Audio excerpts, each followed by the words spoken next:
www.mlss.gov.jm or call us at 876-922-8007 or visit any of the Ministry of Labour and Social Security parish offices island-wide. PATH, serving you since 2000. Our mission as stewards of social justice and economic opportunity is to ensure that every citizen, regardless of their circumstances, has access to the support and resources they need to lead dignified and productive lives.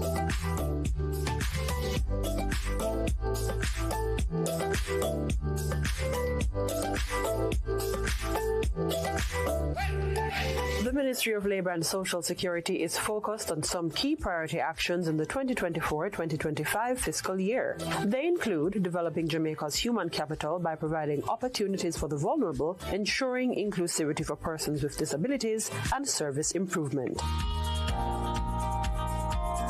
A US $20 million investment will be made to enhance the effectiveness and expand coverage of our social protection programs through the Social Protection for Increased Resilience and Opportunity Project, SPIRO. Social protection is also being advanced through the Innovation Transformation Project, ITP. This prioritizes improvements in technology use, innovation, and automation across all processes in the ministry. We interface with the most vulnerable in our country, and our goal is to make sure that we are as efficient and effective as possible in serving them. Experts in the private and public sectors have been appointed to an ITP steering committee to provide strategic direction and oversight. Phase 1 will focus on greater use of digital payments for PATH, pension, and other social benefits. A NIS portal for contribution tracking will also be developed, as well as mobile application for the Overseas Employment Program. And the work permit system will be modernized to eliminate the need for paper-based applications, significantly reducing processing times and creating a more robust and integrated system. To further enhance service delivery, the ministry will be working with eGov to improve the NIS Life Certificate verification process. This will be piloted in the third quarter of the financial year. Additionally, we are taking steps to introduce an automated process to make it easier for domestic workers and other non-PAYE persons to pay their NIS contributions. The number of specialized personnel available to work with children with disabilities in Manchester and Trelawney is to be increased. Interns will also be trained and moved up the ladder into permanent employment in these specific fields of need.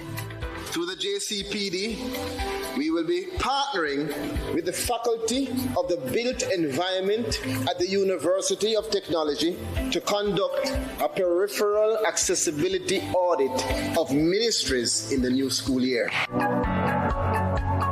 I want to announce today that all these initiatives will now form part of the core of a new campaign.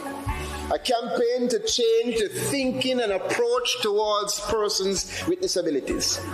It is to be called I Am Able. The I Am Able initiative will increase awareness, improve access, and integrate our persons with disabilities across all sectors in our society. Another groundbreaking initiative is the Jamaica Partnership Program that is designed to uplift the elderly, persons living with disabilities, and low-income families. There is no greater cause than uplifting each other. This is how we will leave no one behind. We can proudly say that Jamaica is one of the best performing countries in the labor market recovery within Latin America and the Caribbean region. We continue to work through our electronic labor exchange and labor market information system, which is an online platform designed to connect job seekers with employers and also to collect data that we can use in terms to define better decisions and better policies. 4 major improvements will be made in this area. The electronic labor exchange platform will be rebranded as jamaicajobs.gov.jm. A robust public sensitization program will be launched in social and traditional media. There will also be an increase in the number of job fairs, career workshops, and recruitment drives across the country. And a major partnership is being explored with Microsoft to enhance data on critical labor market supply and demand. For several years, the Overseas Employment Program has been a beacon of opportunity for approximately 15,000 Jamaicans annually who are placed in jobs in Canada and the United States of America. The ministry continues to facilitate this while ensuring conditions are favorable for the workers. We are also responding to the evolving global landscape, and we have initiated the digital transformation of the Farm Work Program. Imagine that. This includes the development of an online portal that streamlines the application process, provides real-time updates, and facilitates better communication between the ministry, the workers, and the employers. We are listening, we are learning, we are improving, and as the People's Ministry, we will be taking our services across Jamaica and working to ensure no one is left behind.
Your government is committed to guaranteeing social protection for our most vulnerable citizens.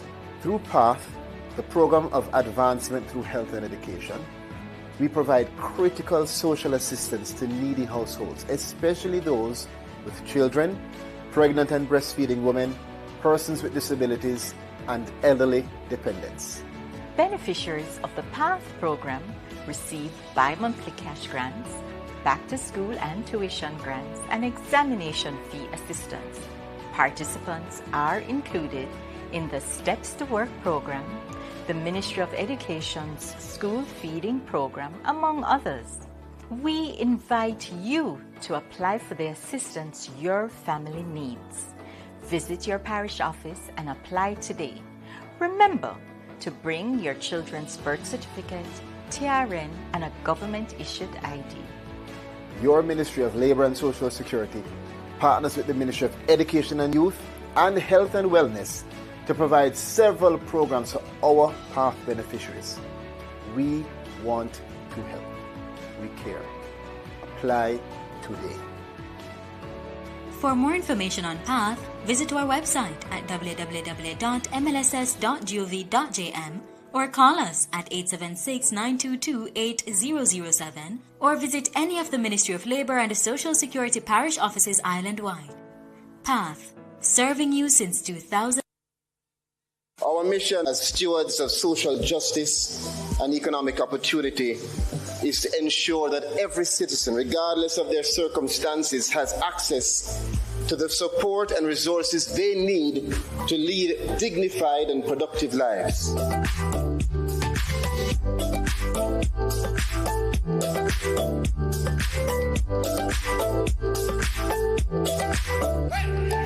The Ministry of Labour and Social Security is focused on some key priority actions in the 2024-2025 fiscal year. They include developing Jamaica's human capital by providing opportunities for the vulnerable, ensuring inclusivity for persons with disabilities, and service improvement. A US $20 million investment will be made to enhance the effectiveness and expand coverage of our social protection programs through the Social Protection for Increased Resilience and Opportunity Project, SPIRO. Social protection is also being advanced through the Innovation Transformation Project, ITP. This prioritizes improvements in technology use, innovation, and automation across all processes in the ministry. We interface with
your government is committed to guaranteeing social protection for our most vulnerable citizens.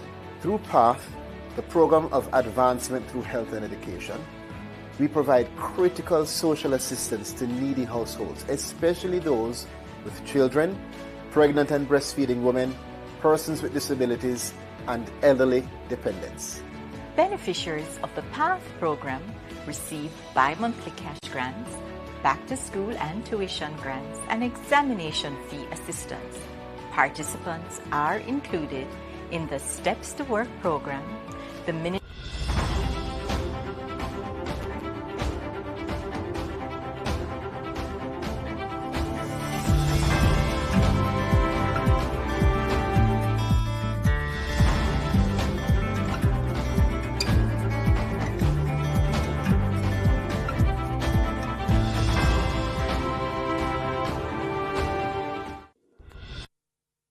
Your government is committed to guaranteeing social protection for our most vulnerable citizens.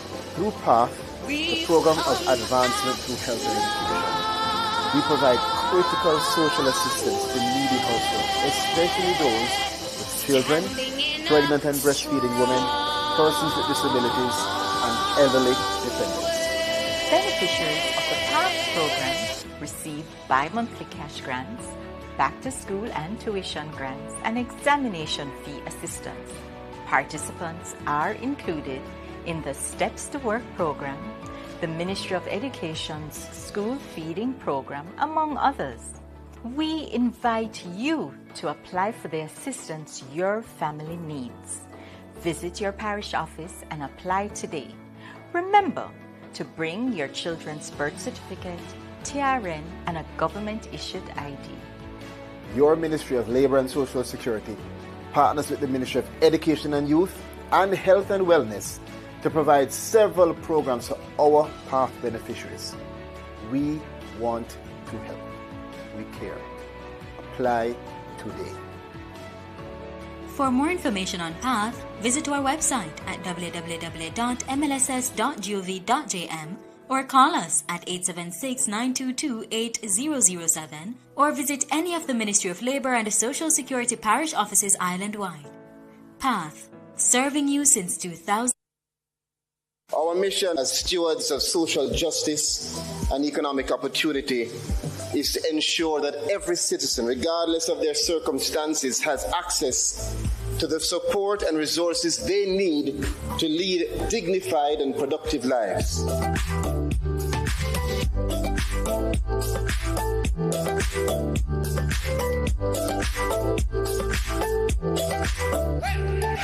The Ministry of Labour and Social Security is focused on some key priority actions in the 2024-2025 fiscal year. They include developing Jamaica's human capital by providing opportunities for the vulnerable, ensuring inclusivity for persons with disabilities, and service improvement. A US $20 million investment will be made to enhance the effectiveness and expand coverage of our social protection programs through the Social Protection for Increased Resilience and Opportunity Project.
your government is committed to guaranteeing social protection for our most vulnerable citizens.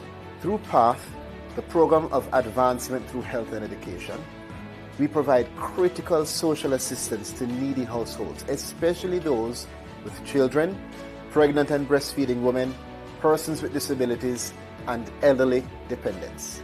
Beneficiaries of the PATH program receive bi-monthly cash grants, back-to-school and tuition grants, and examination fee assistance. Participants are included in the Steps to Work program, the Ministry of Education's School Feeding Program, among others. We invite you to apply for the assistance your family needs. Visit your parish office and apply today. Remember to bring your children's birth certificate, TRN, and a government-issued ID.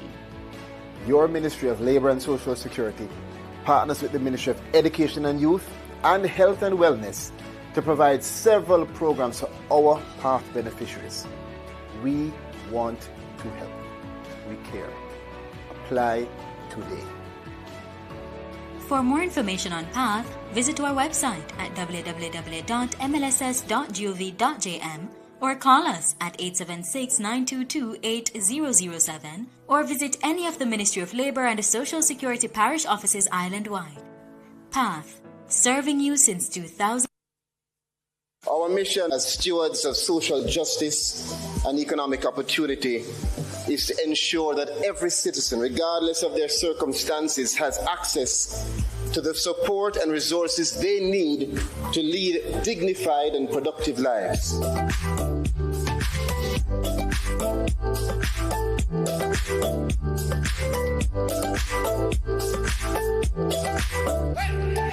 The Ministry of Labour and Social Security is focused on some key priority actions in the 2024-2025 fiscal year. They include developing Jamaica's human capital by providing opportunities for the vulnerable, ensuring inclusivity for persons with disabilities, and service improvement. A US $20 million investment will be made to enhance the effectiveness and expand coverage of our social protection programs through the Social Protection for Increased Resilience and Opportunity Project, SPIRO. Social protection is also being advanced through the Innovation Transformation Project, ITP. This prioritizes improvements in technology use, innovation, and automation across all processes in the ministry. We interface with the most vulnerable in our country, and our goal is to make sure that we are as efficient and effective as possible in serving them. Experts in the private and public sectors have been appointed to an ITP steering committee to provide strategic direction and oversight. Phase 1 will focus on greater use of digital payments for PATH, pension, and other social benefits. A NIS portal for contribution tracking will also be developed, as well as mobile application for the Overseas Employment Program. And the work permit system will be modernized to eliminate the need for paper-based applications, significantly reducing processing times and creating a more robust and integrated system. To further enhance service delivery, the ministry will be working with eGov to improve the NIS Life Certificate verification process. This will be piloted in the third quarter of the financial year. Additionally, we are taking steps to introduce an automated process to make it easier for domestic workers and other non-PAYE persons to pay their NIS contributions. The number of specialized personnel available to work with children with disabilities in Manchester and Trelawney is to be increased. Interns will also be trained and moved up the ladder into permanent employment in these specific fields of need. Through the JCPD, we will be partnering with the Faculty of the Built Environment at the University of Technology to conduct a peripheral accessibility audit of ministries in the new school year. I want to announce today that all these initiatives will now form part of the core of a new campaign. A campaign to change the thinking and approach towards persons with disabilities. It is to be called I Am Able. The I Am Able initiative will increase awareness, improve access, and integrate our persons with disabilities across all sectors in our society. Another groundbreaking initiative is the Jamaica Partnership Program that is designed to uplift the elderly, persons living with disabilities, and low-income families. There is no greater cause than uplifting each other. This is how we will leave no one behind. We can proudly say that Jamaica is one of the best performing countries in the labor market recovery within Latin America and the Caribbean region. We continue to work through our electronic labor exchange and labor market information system, which is an online platform designed to connect job seekers with employers and also to collect data that we can use in terms to define better decisions and better policies. 4 major improvements will be made in this area. The electronic labor exchange platform will be rebranded as jamaicajobs.gov.jm. A robust public sensitization program will be launched in social and traditional media. There will also be an increase in the number of job fairs, career workshops, and recruitment drives across the country. And a major partnership is being explored with Microsoft to enhance data on critical labor market supply and demand. For several years, the Overseas Employment Program has been a beacon of opportunity for approximately 15,000 Jamaicans annually who are placed in jobs in Canada and the United States of America. The ministry continues to facilitate this while ensuring conditions are favorable for the workers. We are also responding to the evolving global landscape, and we have initiated the digital transformation of the Farm Work Program. Imagine that. This includes the development of an online portal that streamlines the application process, provides real-time updates, and facilitates better communication between the ministry, the workers, and the employers. We are listening. We are learning. We are improving. And as the People's Ministry, we will be taking our services across Jamaica and working to ensure no one is left behind.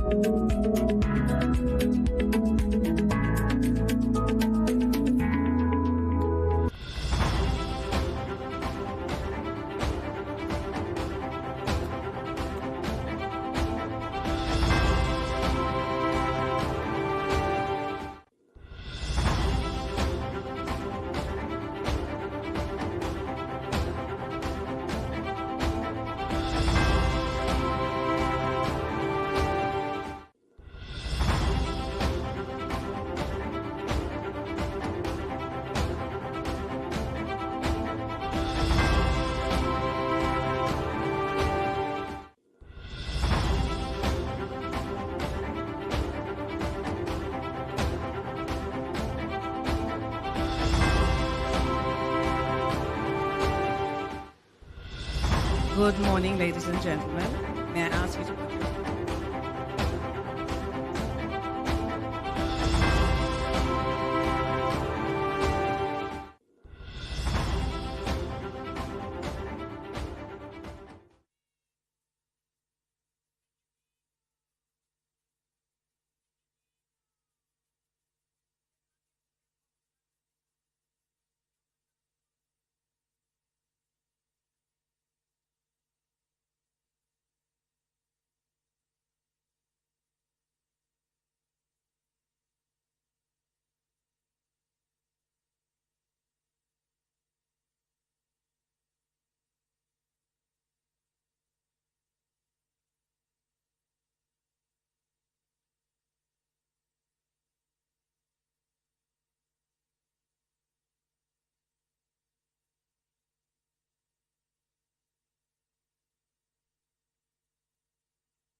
Ladies and gentlemen, the Prime Minister has arrived.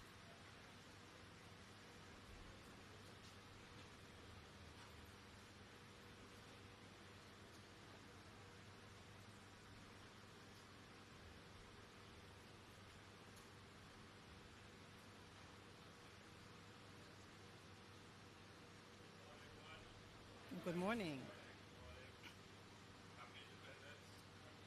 Thank you, and the same to you, sir.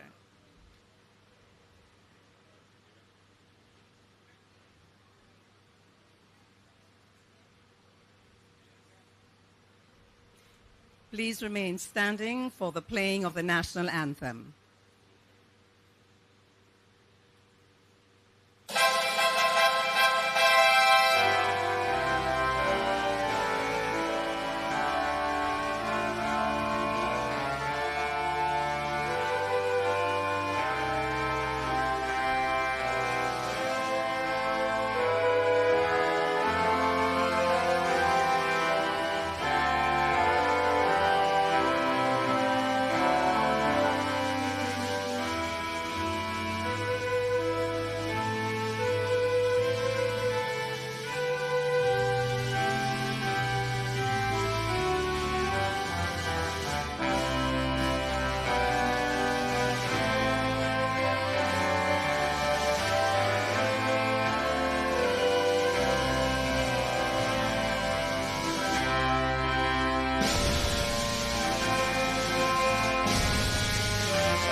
Please be seated.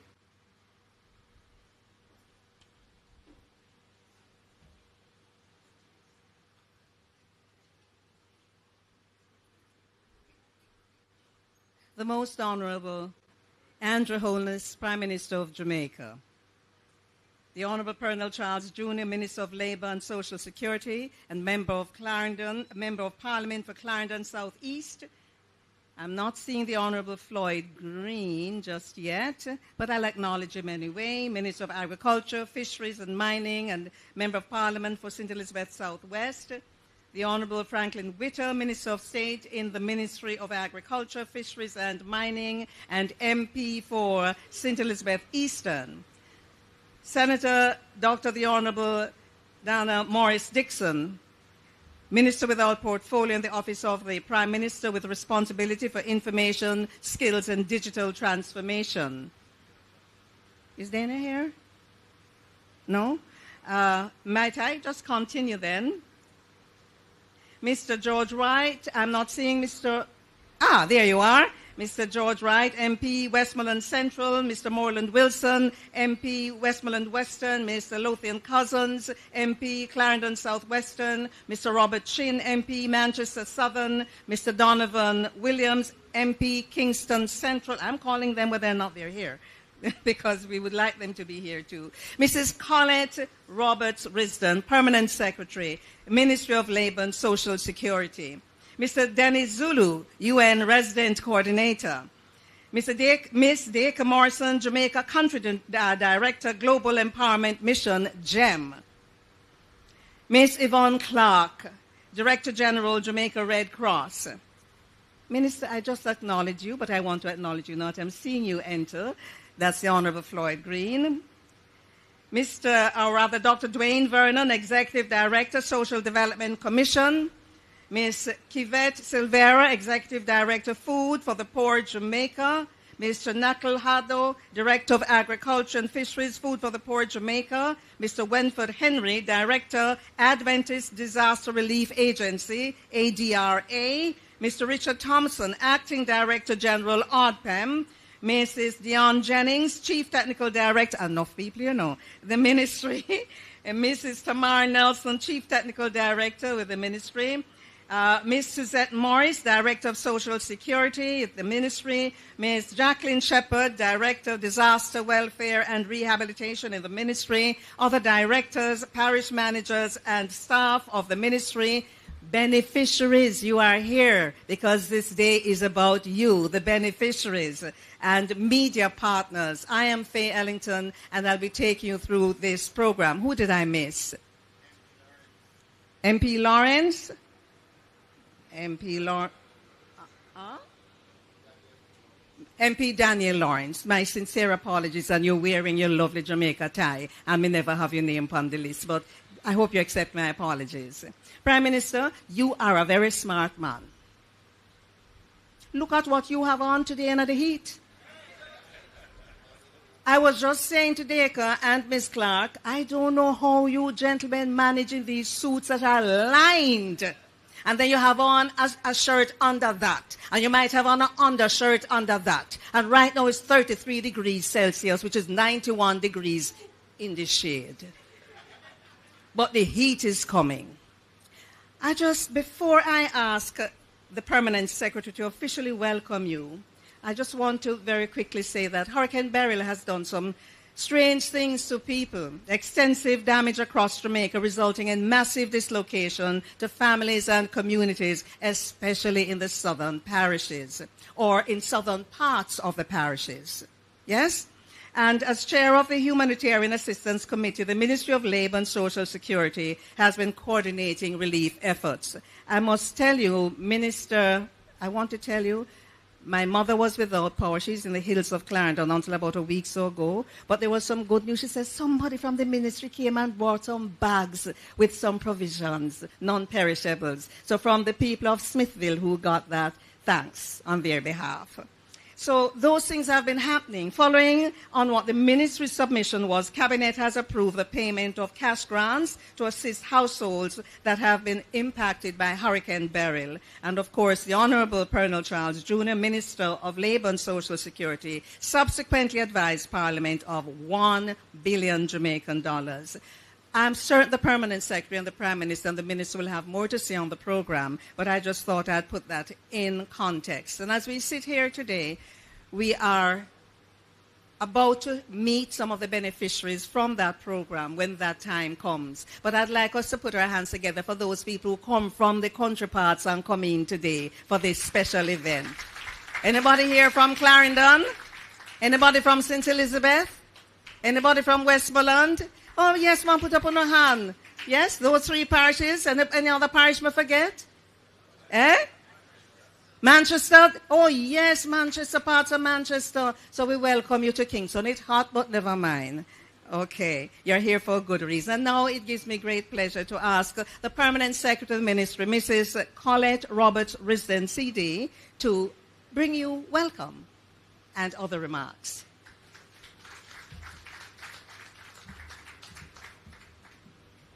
Master of Ceremonies, Miss Faye Ellington, who eloquently did the salutation, so I won't go through, but I have to acknowledge the Prime Minister, the Honorable Andrew Holness. Welcome, Prime Minister, to the Ministry of Labour and Social Security. Prime Minister, I must tell you that I told my staff that even though this is a social security event, you were here about 2 months ago over by Heroes Circle, and I said I have to bring you to the Labour building. So welcome, Prime Minister.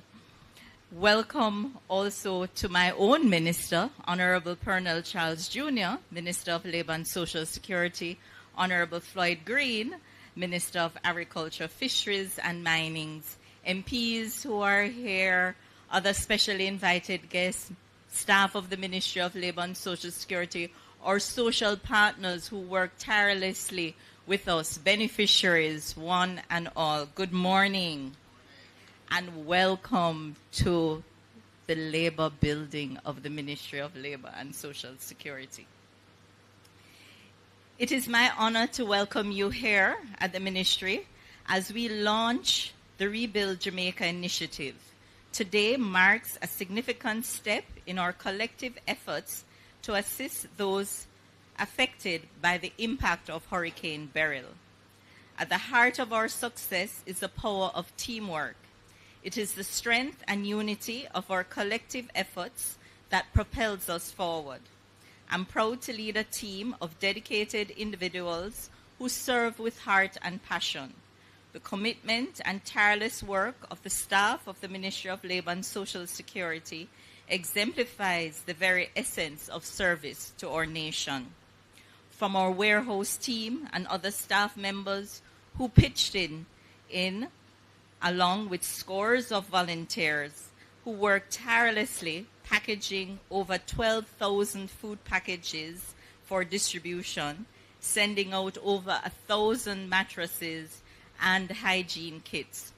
These packages were transported by our drivers, many of whom had to be redeployed from their various stations to Clarendon, Manchester, and St. Elizabeth to ensure that aid reaches those in need.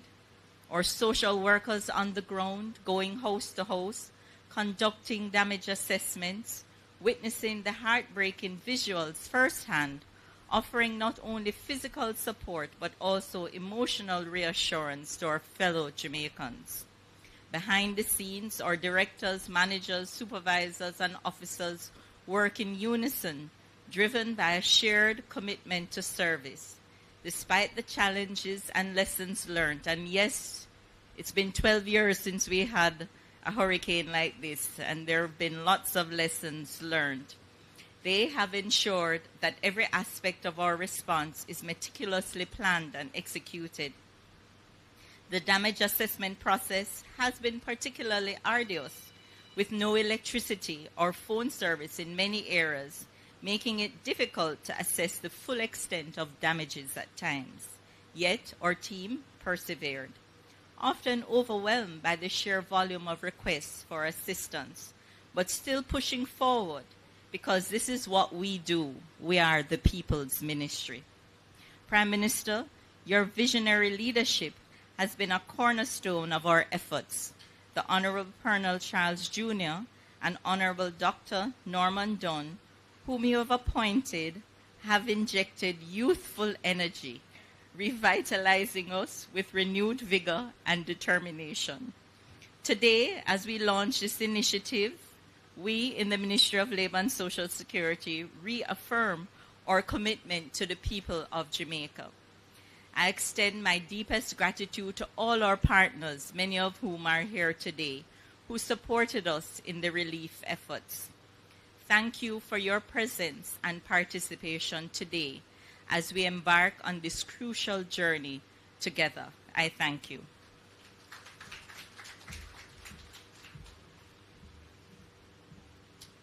Thank you, Permanent Secretary Colette Roberts-Risdon. And before I bring our next speaker to the microphone, I'd like to properly tender apologies. I've just been advised that Senator Dr. the Honorable Dana Morris-Dixon will not be here, and she would like to just express her apology, for me to express apologies on her behalf. Now, a little bit of background on something called GEM, G-E-M, the Global Empowerment Mission. That's an international charity organization that was set up as a response to the 2010 earthquake in Haiti. You remember that? With Mr. Michael Capone as its principal, GEM conducts humanitarian and disaster relief work worldwide. And the organization has provided relief support to countries impacted by natural disasters such as hurricanes, wildfires, earthquakes, flooding, tornadoes, and volcanoes, as well as countries impacted by conflict. Hence, they are at this time disaster relief missions in Israel, Palestine, Brazil, Texas, Haiti, Turkey, and Ukraine, providing relief support to natural disasters and civilian conflict. With us this morning is Ms. Dacre Morrison, Global Empowerment Mission Representative. May I invite you now to the microphone, Ms. Morrison.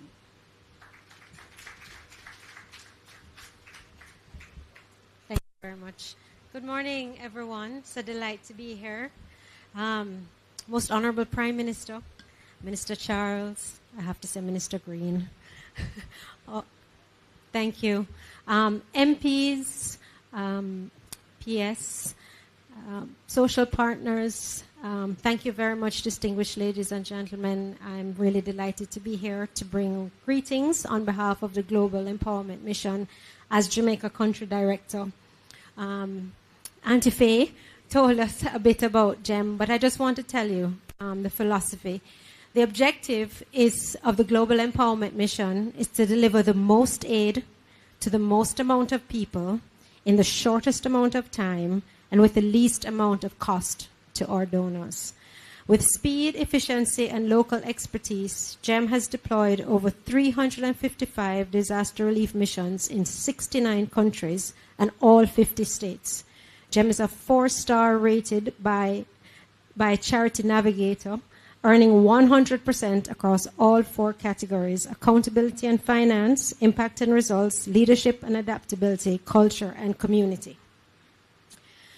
On Wednesday, Beryl arrived. Wednesday night into Thursday morning, it was tearing up the south coast, frightening families, impacting livelihoods, just terrible.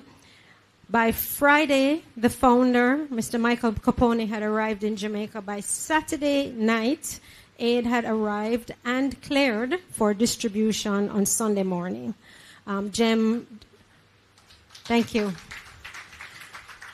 Moving fast is really very important to GEM. And we're very pleased that we've been able to provide support in the way of generators, tarpaulins, thousands of emergency kits. Also provided support for one of the generators to support NWC at the Newell pumping station. And now we have partnered with the NCB Fund to deliver roofing solutions. We've been in discussions with the ministry based on a model that we have had in the Bahamas following the 2019 experience with Dorian, where GEM partnered with the government of Bahamas to work on medium and light roof repairs for hundreds of Bahamians. We look forward to working together with the government and the respective ministries, departments and agencies, MPs, very happy to see you here, and social partners to rebuild Jamaica in a more resilient manner. Thank you.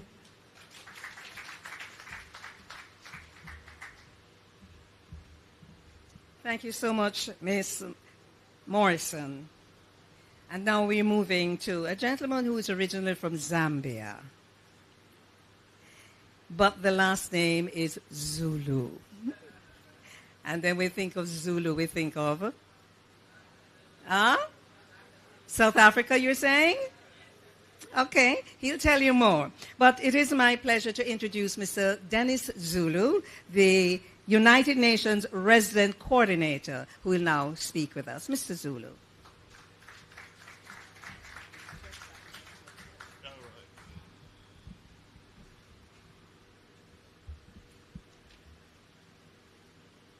Good morning.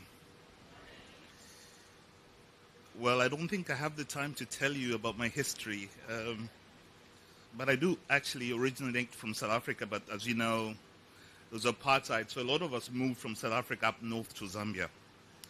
All right. Thank you so much, Ms. Faye Ellington. The Most Honorable Andrew Holness, the Prime Minister of Jamaica, Honorable Pearl Charles, Minister of Labour and Social Security, the Honorable Floyd Green, Minister of Agriculture, Fisheries and Mining, the Honorable Franklin Winter, the Minister of State and the Minister of Agriculture, Fisheries and Mining,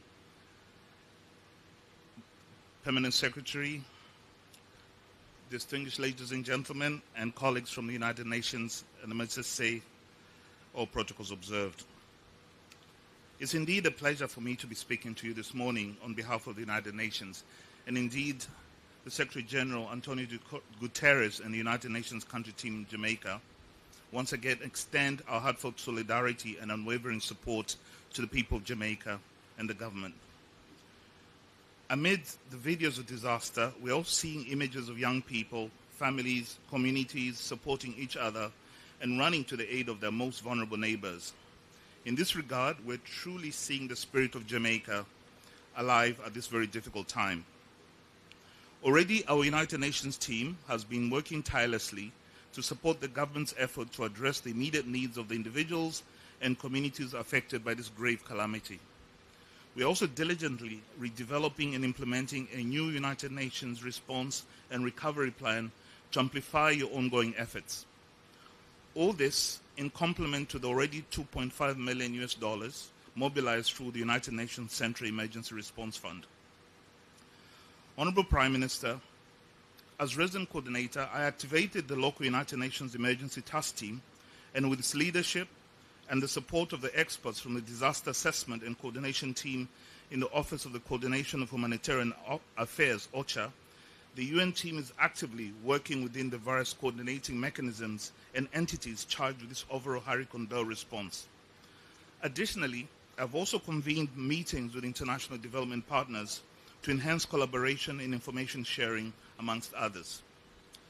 Honorable Prime Minister, our collaboration efforts include ongoing dialogue with your office, the Planning Institute of Jamaica, the Ministry of Local Government and Community Development, the Office of Disaster Preparedness and Emergency Response, and the Humanitarian Assistance Committee.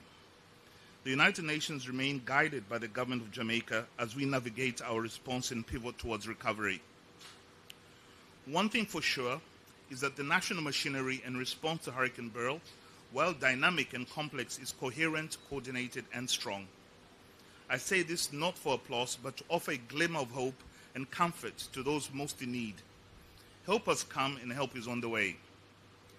With your permission, Honorable Prime Minister, allow me to highlight some of the work that the United Nations is doing through its agencies to assist the people and the Government of Jamaica in responding to and recovering from the efforts of Hurricane Beryl. Through the World Food Programme, the program of work being implemented by the United Nations World Food Programme aligns with government's priorities and focuses on food security guided by government-led assessments. The target is to provide cash transfer to assist over 18,000 individuals or 6,000 households in the most affected southern and central parishes.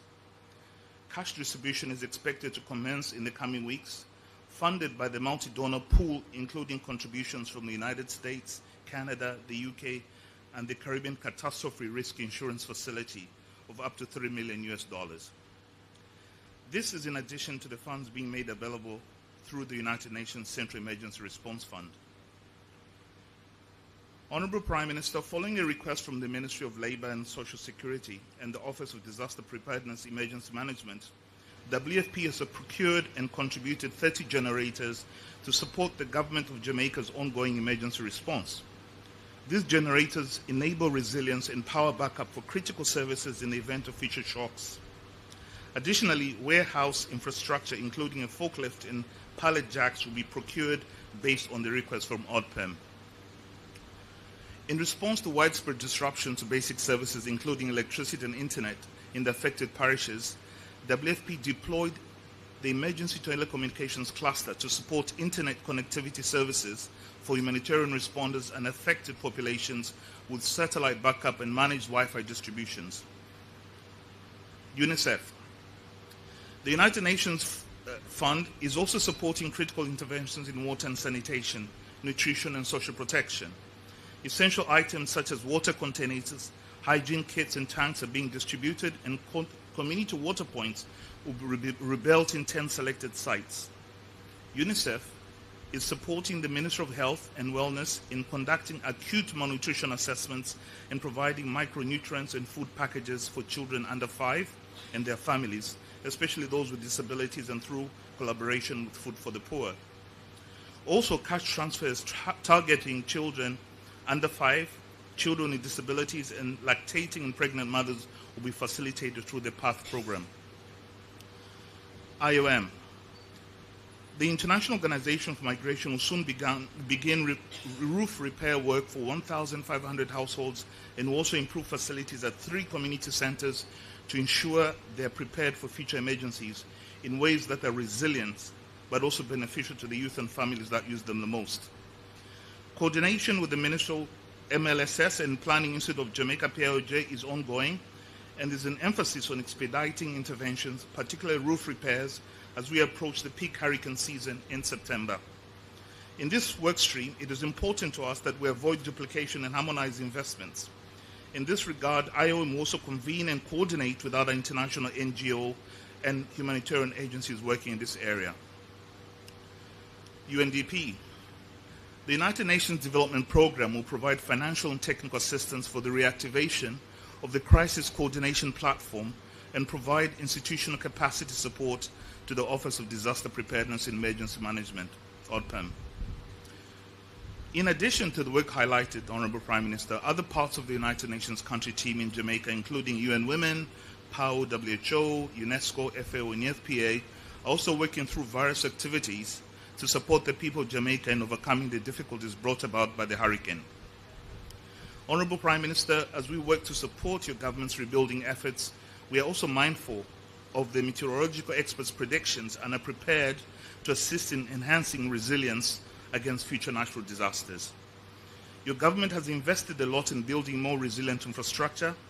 You, Honorable Prime Minister, have also contributed much to fighting for small island development states, such as Jamaica. The United Nations will stand with you and your people. We're deeply committed to supporting Jamaica through these challenging times and beyond. We stand ready to continue our collaboration efforts to rebuild and recover, ensuring a resilient and prosperous future for all Jamaicans.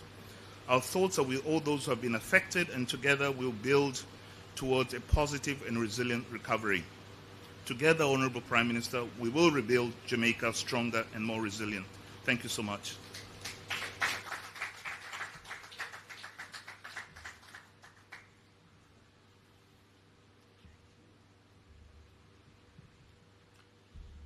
Thank you, Mr. Zulu. What we just heard there was the power and impact of networking and collaboration. And we really want to thank you. You've outlined, yes, put your hands together if you think you work with the food for the poor. I mean, there are things, generators, roof repairs, you're having stuff for roof repairs, then of course food, pregnant mothers, babies. And when you mentioned the internet connectivity, I thought, my how times have changed. In 1951, I wasn't born. Well, I mean, 1951 when we had Hurricane Charlie, not even telegram could have sent. Because that was what we used to use in the PM, telegram. And you have, come to town, stop, Sunday, stop, 3 p.m., stop. That was all, the full stop. And I'm saying through the Morse code. And then when it landed the district like called Smithville now, somebody gets it and them run, go down to the person's yard. But telegram was always associated with bad news. So when you see the person come, them say, Lord, I wonder who dead now. But can you imagine how long it took to get Jamaica back together in 1951? Then come closer. I experienced Gilbert, 1988. We didn't have internet connectivity. But no, we have internet connectivity and people like the UN trying to make sure that it is up and running because the communication is so vital and we need the connectivity for communication. Can't make the Prime Minister know what's happening in Manchester if there's no connectivity, if there's no phone. We can't make Minister Green know what is happening, even doing if in the day at home when the hurricane, sorry, I speak both my languages. If in the day at home when the hurricane clapped down there, no, and people are trying to reach him, but then can't reach him. Same thing with Minister Pernell Charles Jr. As to the hills of Clarendon, connectivity. Thank you so much. So what we're going to do is rebuild. That's what we're doing, and I'm certain you're going to be speaking about that, Minister.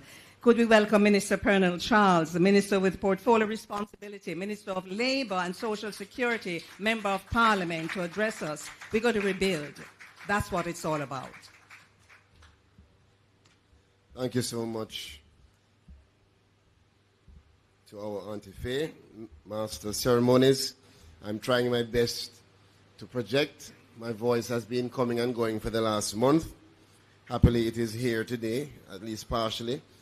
Most Honorable Andrew Holness, our Prime Minister, thank you, sir, for being here, for your leadership and your presence. I don't know how you do it, because I actually got a message that you're right now in Westmoreland. A good man. I want to thank my colleague Minister Green for being here. I know Minister Witter wanted to be here, but circumstances. And also just to acknowledge Senator Dr. the Honorable Dana Morris Dixon, who would have been here, but she's actually representing the Prime Minister elsewhere. So he's in 3 places right now. Our members of Parliament, my neighbor and my constituent, who is here, Mr. Lothan Cousins, Mr. Robert Chin, who is here, Mr. George Wright, Mr. Daniel Lawrence. I know Mr. Moreland Wilson has a representative here as well, and all who have come with their members of Parliament. Let me acknowledge my permanent secretary, Mrs. Colette Roberts-Risden, who is here, Mr. Zulu, our UN resident coordinator, Dana Sachetti as well, who might as well get an office here, Diaka Morrison, who has been a pillar of strength and an inspiration to me. I want to tell you that just your willingness and pushing us to really get things done is admirable. Miss Yvonne Clark, the Red Cross. I know that the SDC and Food for the Poor and others have representatives who are here, so we acknowledge them, as well as ADRA, the Adventist Disaster Relief Agency, ODPEM, and permit me to acknowledge specifically Mr. Haddo, who is many things at the Food for the Poor. He says he's the Director of Agriculture and Fisheries, but I see Haddo doing all different type of stuff at the Food for the Poor, as well as, if I could just acknowledge my own team at the ministry. And in particular, you know, we have been for this weekend really at it. I am so sorry, Miss Suzette Morris, for calling you at what, 1 a.m. this morning? But Miss Morris and Miss Shepherd and others have really given their all to make this Rebuild initiative possible. We want to thank them and all of the CTDs, Ms. Jennings, all who are here from the Ministry of Labor and Social Security. Other directors, parish managers, staff who are not here perhaps but listening in, media partners, other distinguished guests, our beneficiaries. I choose to say that instead of victims. I think at this stage you are beneficiaries of what is a collaborative effort to ensure that this pioneering initiative has an impact that is positive on your lives. So to the Jamaicans who are here, our beneficiaries, a round of applause for you coming from the length and breadth of our country. You know, to say adversity reveals character is one thing, but to see it in action is another. I have to acknowledge that our Olympic silver medalist, Kishane Thompson, who happens to come from the best constituency in the country, just by chance, is really a representation of the kind of resilience and humility and determination that this country has. If you want to really test the spirit of Jamaica, drive around, go around after a hurricane, and you're going to see a mixture of emotions. CTD Nelson, when I went to St. Elizabeth to visit Minister Green and Minister Witter, I confronted what you can only say is you have to be there and see it for yourself to understand the devastation. When you drive through Westmoreland, when you go into a race course in MP Cousins' constituency, despite not being exactly close to the coast, the hit was almost like they were in the water. Their families, parents, grandmothers, who without even saying a word to you, all they could do is grab you and weep and say, how? Why? What are we going to do?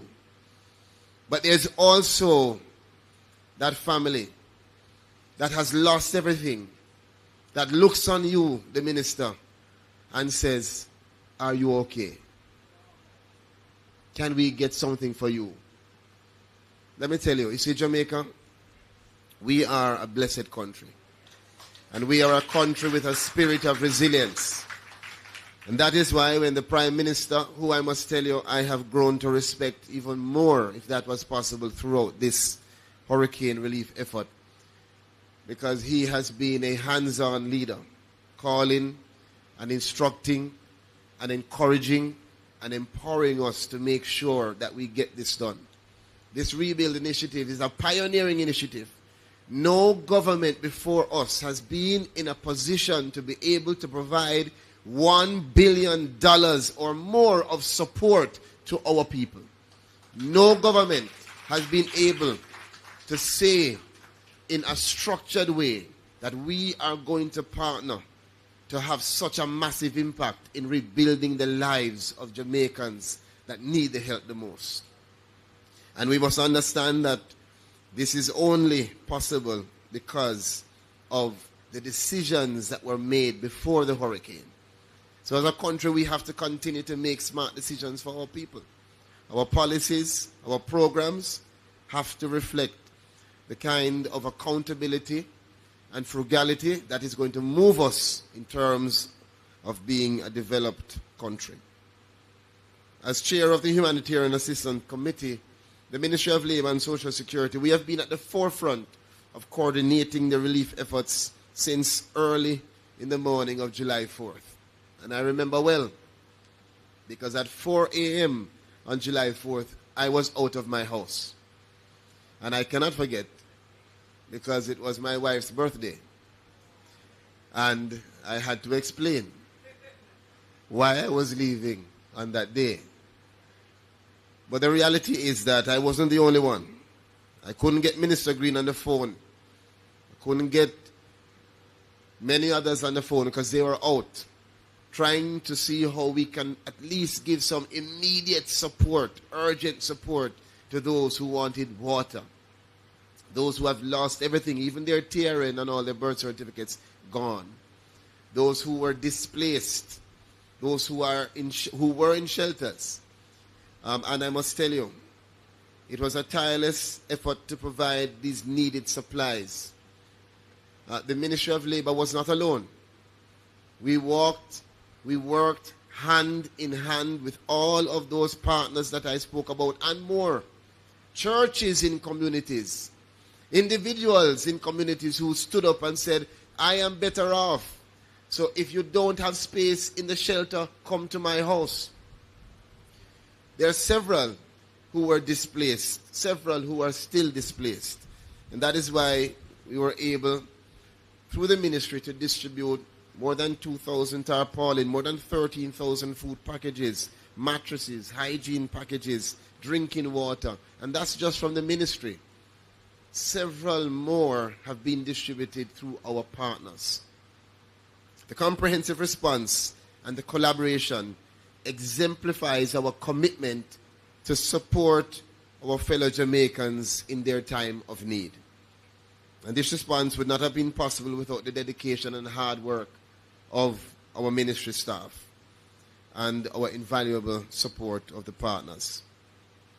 In times of crisis, decisive action is necessary, and so I am very, very happy and pleased to announce that our cabinet, led by our Prime Minister, has given approval to the submission that was made for the payment of cash grants to assist all of you who are here as beneficiaries and more. As I mentioned in Parliament, we have categorized it in 3 categories. Totally destroyed, as the persons who are here, severely damaged, and minor damage, with support coming from the government in the form of 400,000, 150,000, and 50,000 in those categories respectively.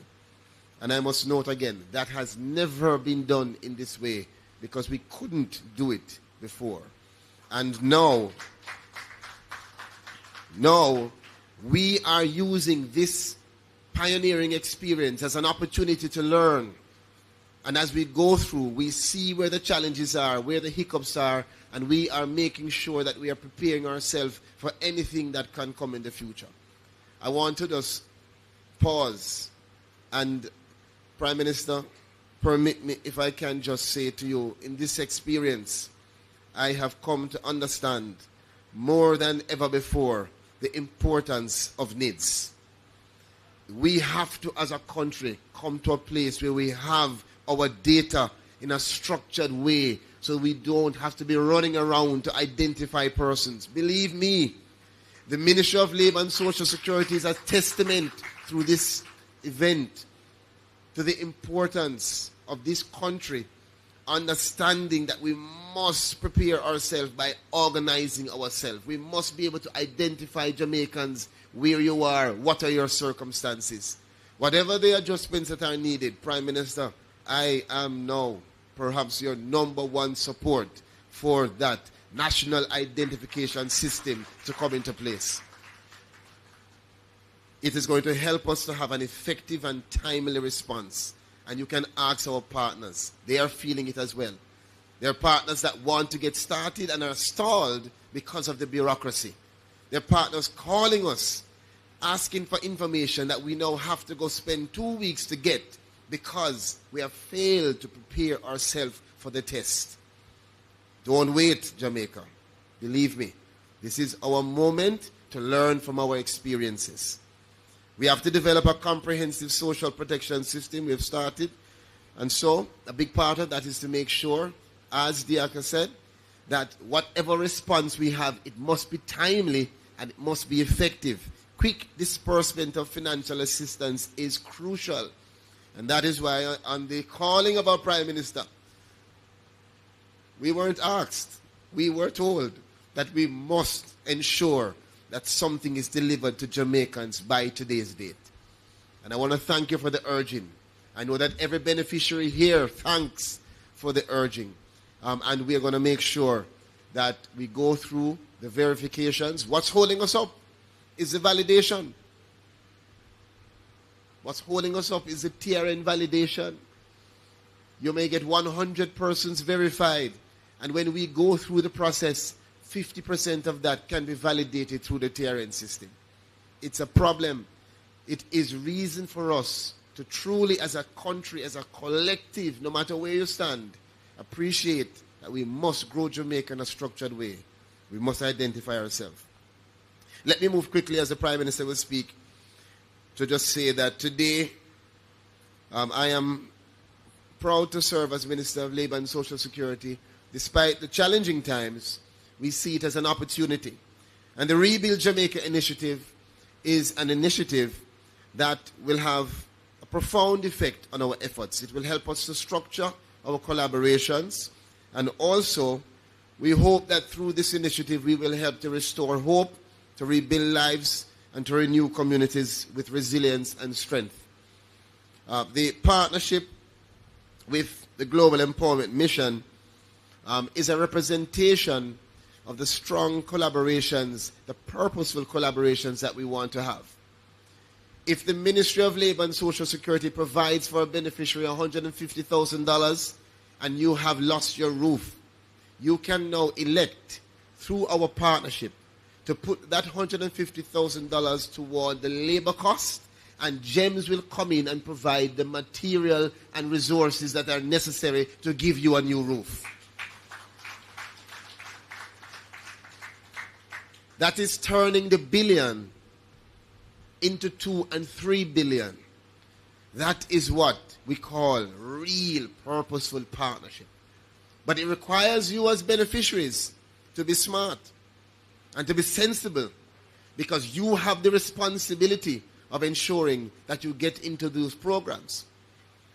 And as we were just talking to MPs, it is now essential for us to call and appeal to all who receive these cash grants. You are responsible, you are accountable to ensure that it is used wisely and for the benefit of yourself and your children and your community. This is not to be wasted on foolishness. This is a time when we expect the consciousness of Jamaica to kick in. We will not have the opportunity to go in and parent every house. We expect that households that are assessed will be honest and truthful in ensuring that they work together with us. As much as we can, we will be partnering with GEMS, continuing the partnership with Food for the Poor, and the others who will come in to make that 150 have an impact of 600, to make the 400 have an impact of 1 million. And of course, the Prime Minister will speak to the social housing program, which will also be a part of the government's response. Let me use the opportunity to acknowledge Michael Capone, who is leading GEMS and who we spoke to about this initiative. And of course, Diaka is the local representative.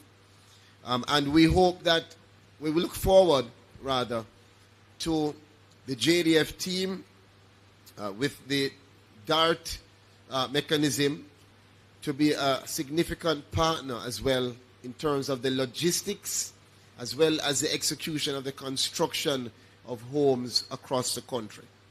I know that several homes in St. Elizabeth, in Clarendon, perhaps in Manchester, have already started receiving support under phase 1 of our relief efforts.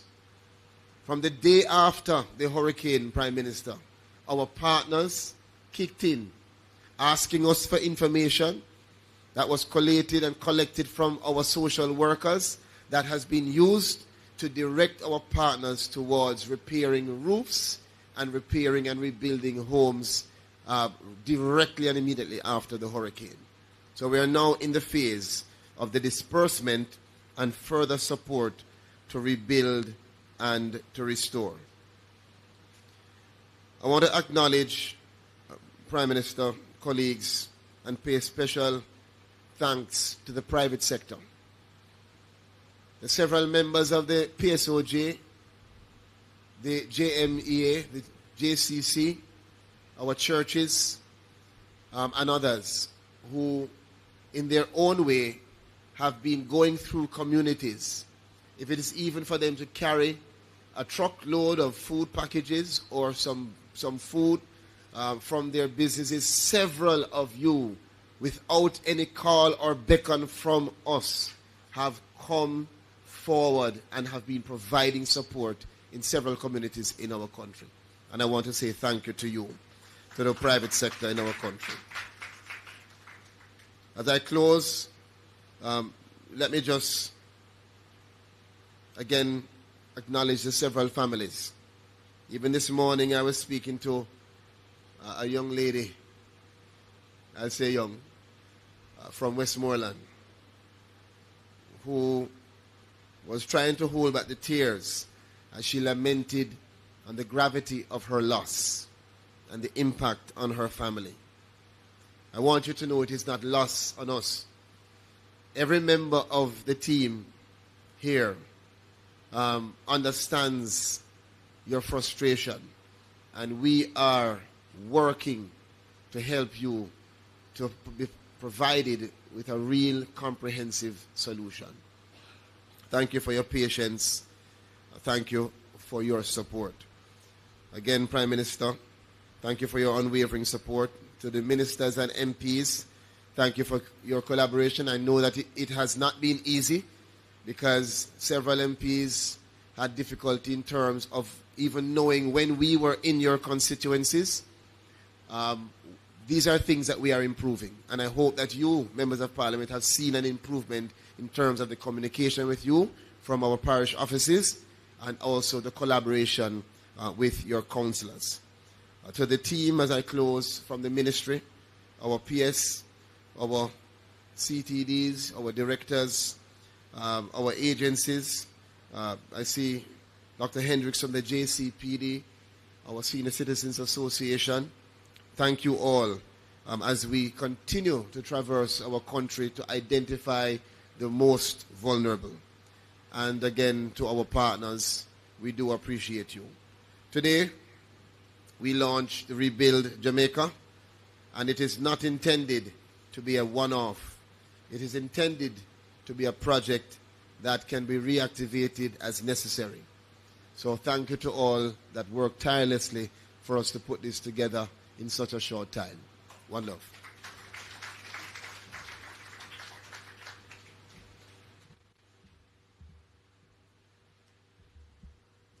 Thank you, Minister Charles. Two things. Have you registered for NIDS? I have. I heard that there was a pilot program. Nobody told me, me just hear. And Prime Minister, I big up myself and go down to Central Sorting Office and asked them if they would allow me to be part of the pilot program, and I was accepted.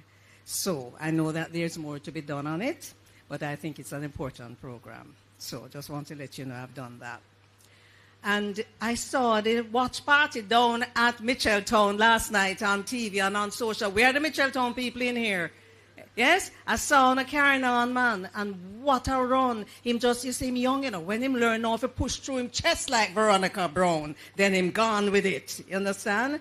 But every athlete who went to Paris or who is in Paris, remember, they are outstanding to have got there. Let us remember that. It's not only the people who will get medals. It's not just the bronze and the silver and the gold. Every single athlete, when you look at young Oblique, Seville, he came 8th, which some people might say is last, but at 9 point, what was it? Oh my gosh. But every single athlete, just remember that. Just hold them up, big them up, let them feel that you understand what they had to do to accomplish to be where they are. And now it's time for a video. I've finished my sermon. I'm going to get out of the way so you can see the video, after which our Prime Minister will address us.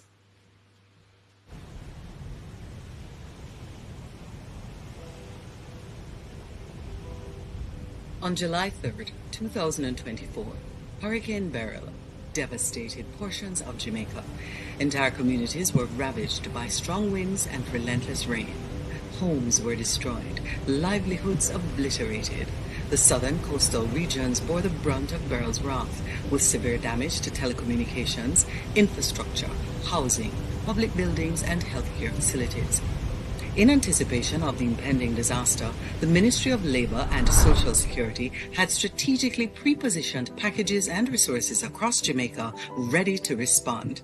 Immediately after the hurricane, thousands of food packages and hygiene kits were distributed, providing much-needed relief to those in distress. Tarpaulins, gallons of drinking water, bedding, and other vital materials were swiftly dispatched to the most affected areas. Undeterred by hazardous conditions, our committed social workers braved challenging terrains to ensure that no Jamaican was left behind.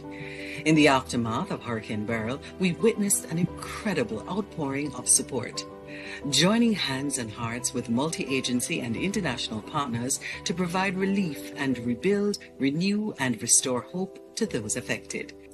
Our mission is clear: to leave no one behind. As a ministry, we believe that every voice matters, every prayer is needed, and every support is welcomed. Let us rebuild Jamaica stronger and more resilient than ever before.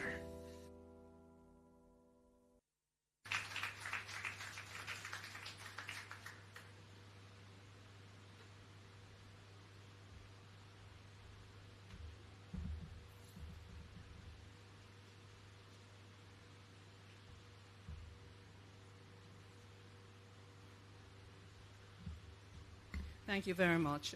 And now, ladies and gentlemen, I know we've been waiting to hear from the Prime Minister. Remember, he's not here. He's in 3 places right now. We're dealing with AI.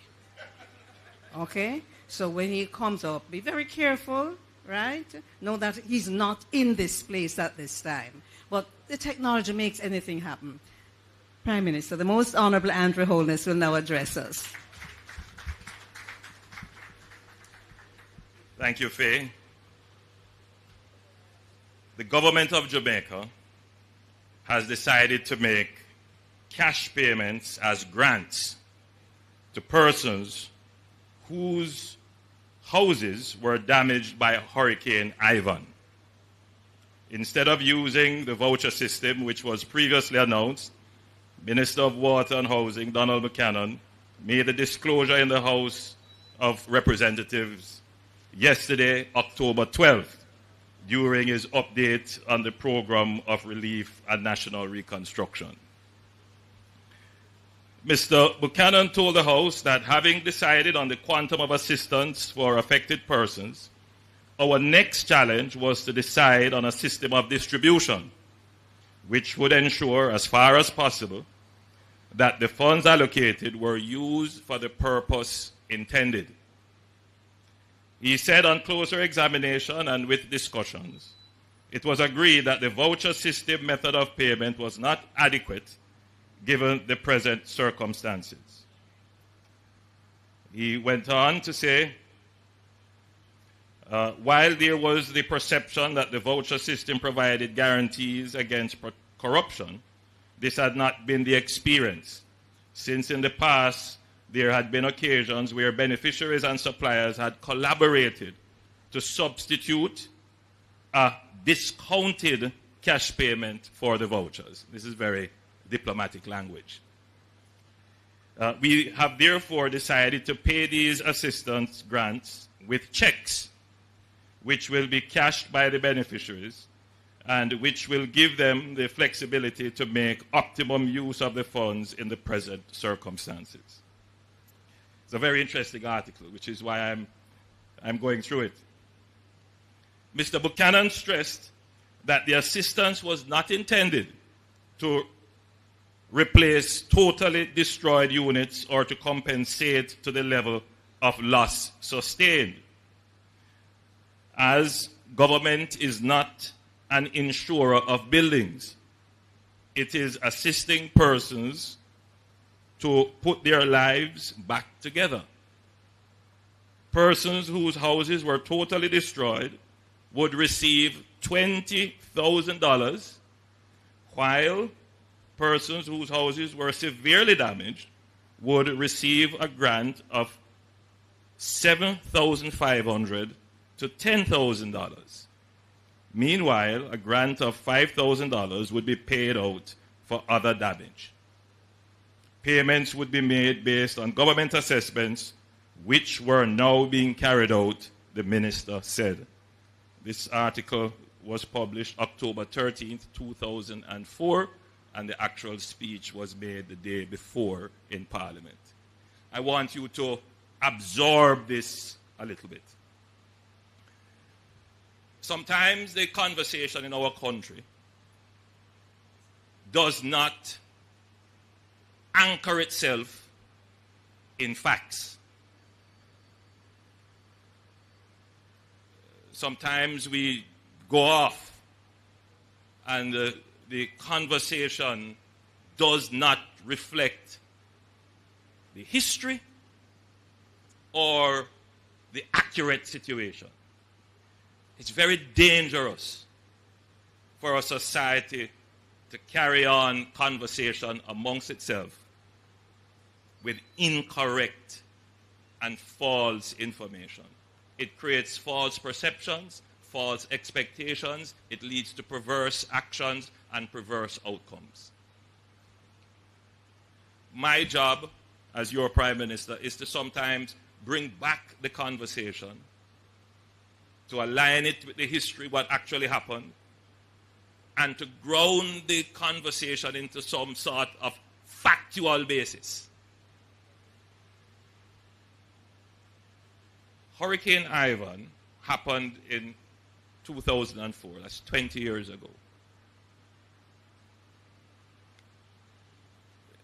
The government was able then to announce a package about a month after the hurricane hit Jamaica. The hurricane hit Jamaica between the 11th and the 12th of September 2004.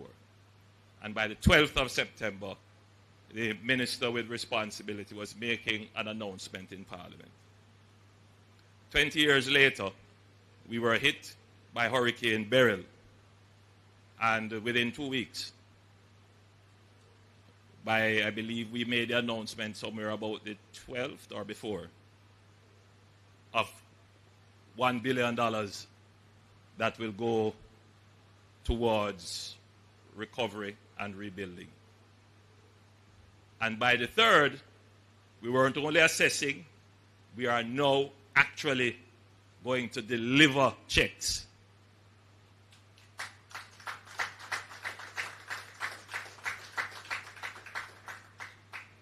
When we were hit by Ivan, we had to rely on $3.3 billion of grants. Most of it would have come from the European Union, from our American and Canadian partners.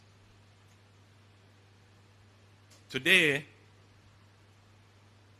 by virtue of the change in our fiscal management and fiscal arrangements, we have put in place buffers and insurance for which we can draw down for the immediate response $5 billion of your own funds in addition to insurance funds so that we can respond to our own management of the disaster. I want you to just think on that,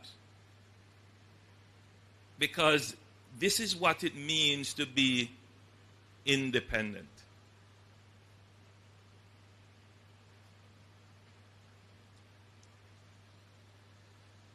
I make these points because it is important for us to reflect on where we're coming from and where we are. So when the merchants of gloom and doom and not Nagwan peddle their falsehoods in the public square, those falsehoods must be confronted by the facts. Jamaica today is a different place than it was 20 years ago.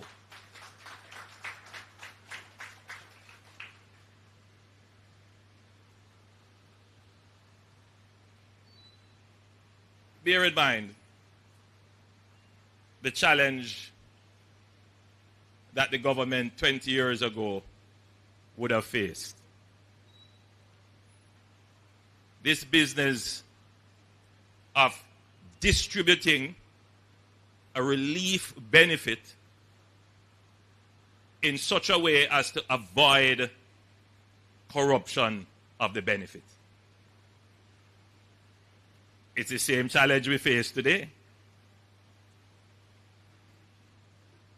And it is very important that any relief that we are going to give is not in any way tainted by any form of corruption. Whether it be that the beneficiary tries to convert the benefit for a use other than for what the grant was given, as eloquently described by the then minister, trying to get a discounted voucher, meaning that if they got a voucher for $30,000, that they would have gone to a hardware, let's say, and said to the hardware, okay, just give me $20,000 worth of goods, or just give me $20,000 in cash and you keep the rest. Then you didn't really need the benefit. Somebody else could have gotten that benefit. So that issue faced the government then, and we face the same problem today. Notice that when the minister made the statement, he said, we have now determined what the quantum of the support is going to be. We are now going to finalize assessments. Now, what would be involved in the process of assessment? There are three factors involved essentially in the process of assessment.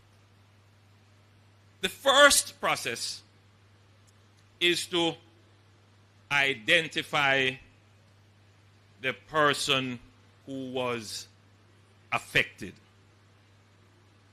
And what does that process involve? The determination of one's identity.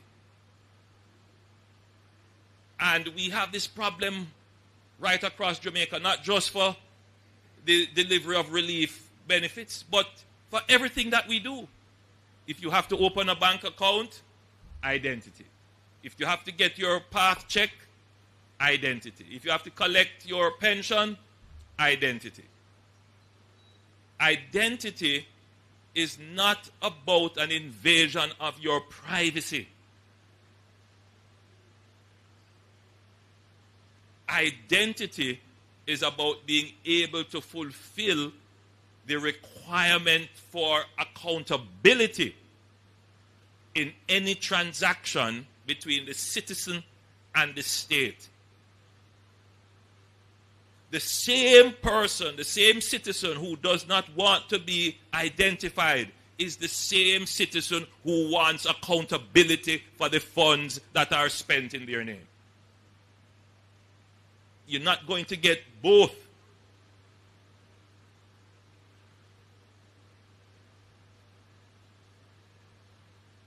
Now, there is a confusion in the minds of many of our citizens that anonymity and privacy is the same thing.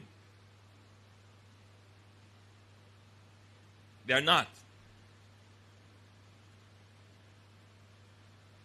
If you want to get a benefit from the government, you cannot be anonymous. If you are anonymous, how can we account for you? But if you don't want the public to know that you got a benefit, then that can be private. Yes. And so the system that we are trying to build is one that will preserve your privacy but enhance accountability.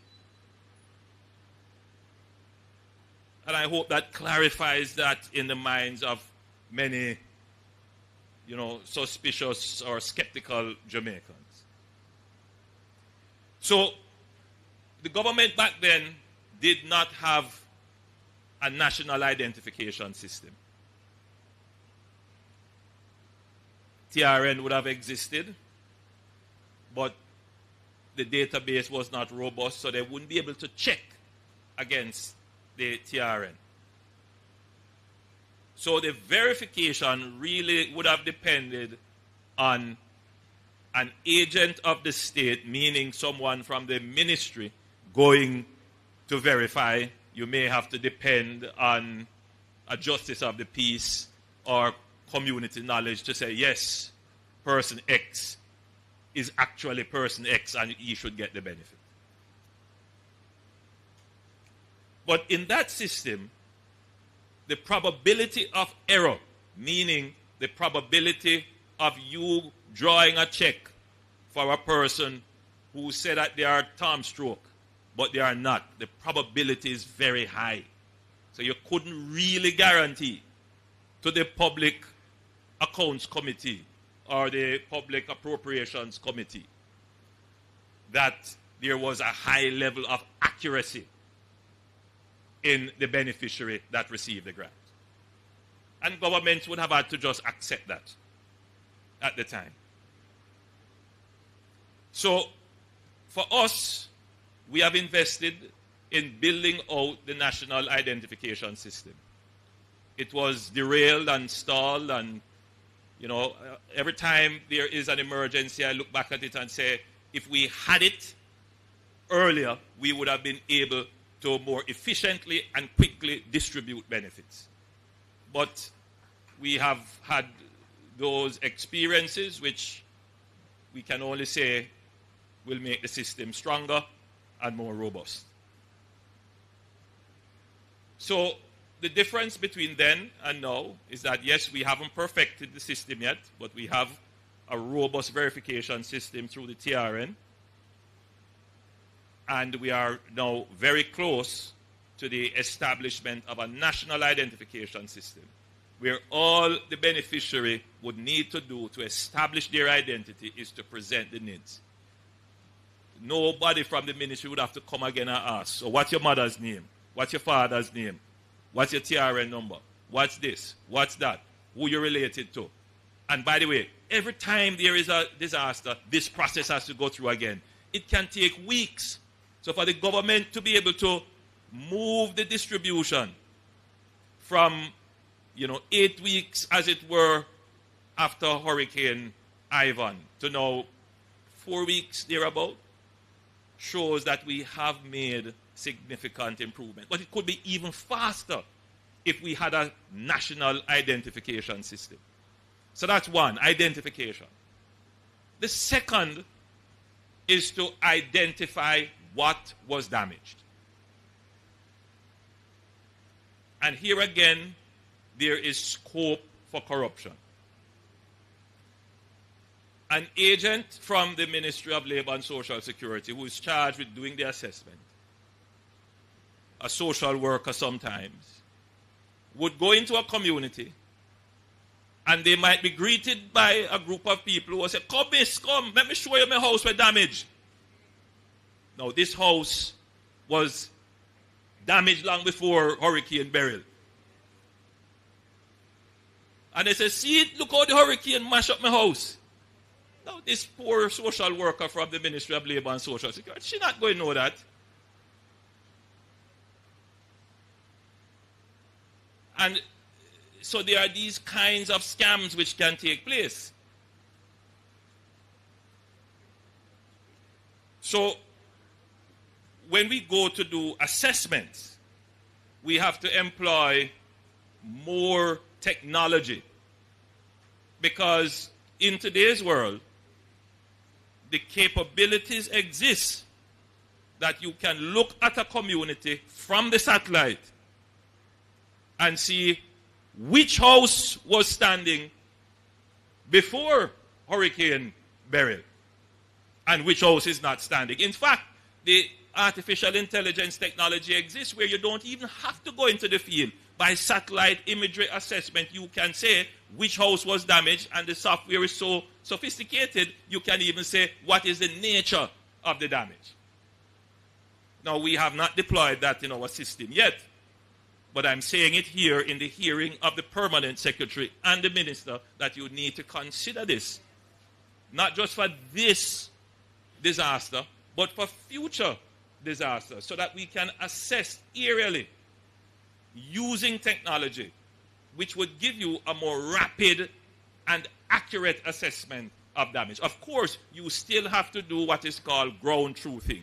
You still have to go in the field and actually inspect, but it would help to eliminate those false claims. Now remember, every false claim denies someone who is truly and genuinely in need.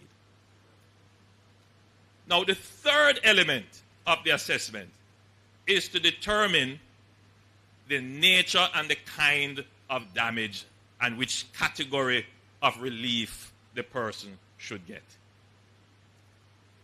And that element has what we call fiscal considerations, meaning what resources, financial resources, can the government put towards the recovery effort.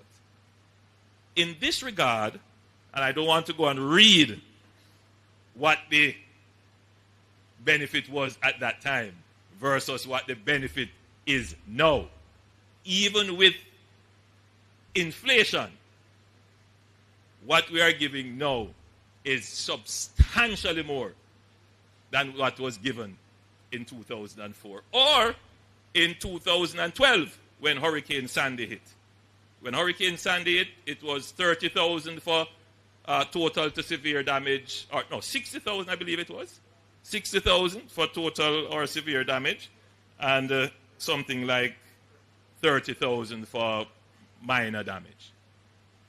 In Hurricane Ivan, it was $20,000 for severe or total damage, and between $7,500 and $10,000 for severe damage. $5,000 for minor damage. Today, I'm pleased to announce that we will give $400,000 to assist persons in the recovery from the total loss of their homes. $150,000 for severe damage and $50,000 for minor damage. And mind you, this is from the government of Jamaica alone. You would have heard what our representative from UNDP UN, from the UN pointed out that they too will be giving some cash grants. I suppose those will be conditional. Just right. So the UN, through the UN system, they will be giving cash grants as well. I'm not aware of what the magnitude of those will be. But I'm certain that persons who are beneficiary for the Rebuild program will also qualify. And our good friends from GEM will also be assisting, not with cash, I gather, but with reconstruction, materials, and so forth. So it's clear that the benefits that will flow to persons who have been affected, and from the World Food Program as well, will be significant. But I would like to just reread what the then minister pointed out, former minister who was my good friend, Danny Buck, we call him, Donald Buchanan. Right, MP? I mean, I liked how he put it. He stressed that the assistance was not intended to replace totally destroyed units or to compensate to the level of loss sustained.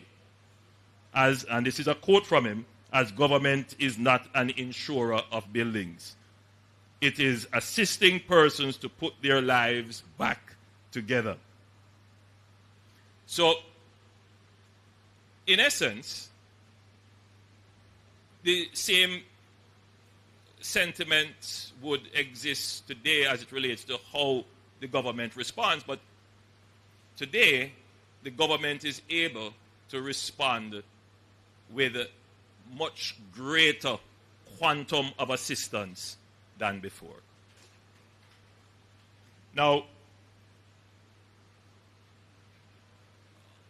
on the three elements of the assessment program that I mentioned, I have given directives to the Minister of Labour and Social Security that this must move with great speed and alacrity.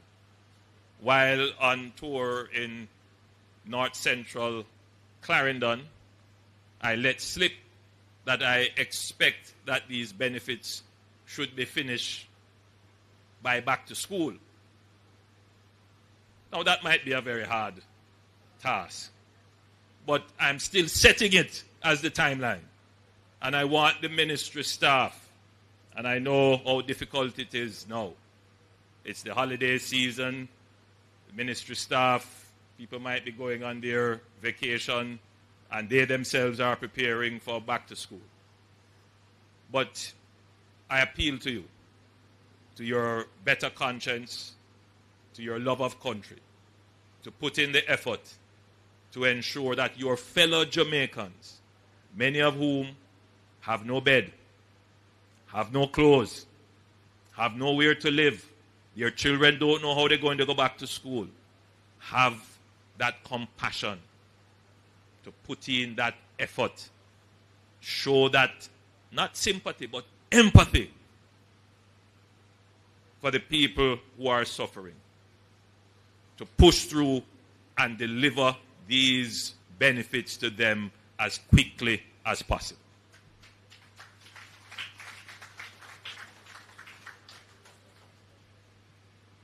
As I step down from this platform, I go back to my office to meet with JPS.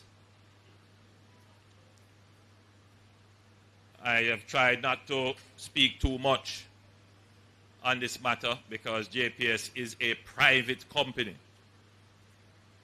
They do, however, perform an indispensable and most important public function,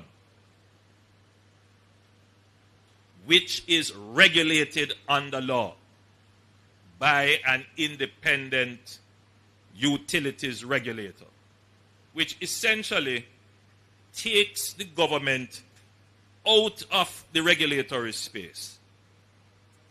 But it does not take away the legislative authority of the government.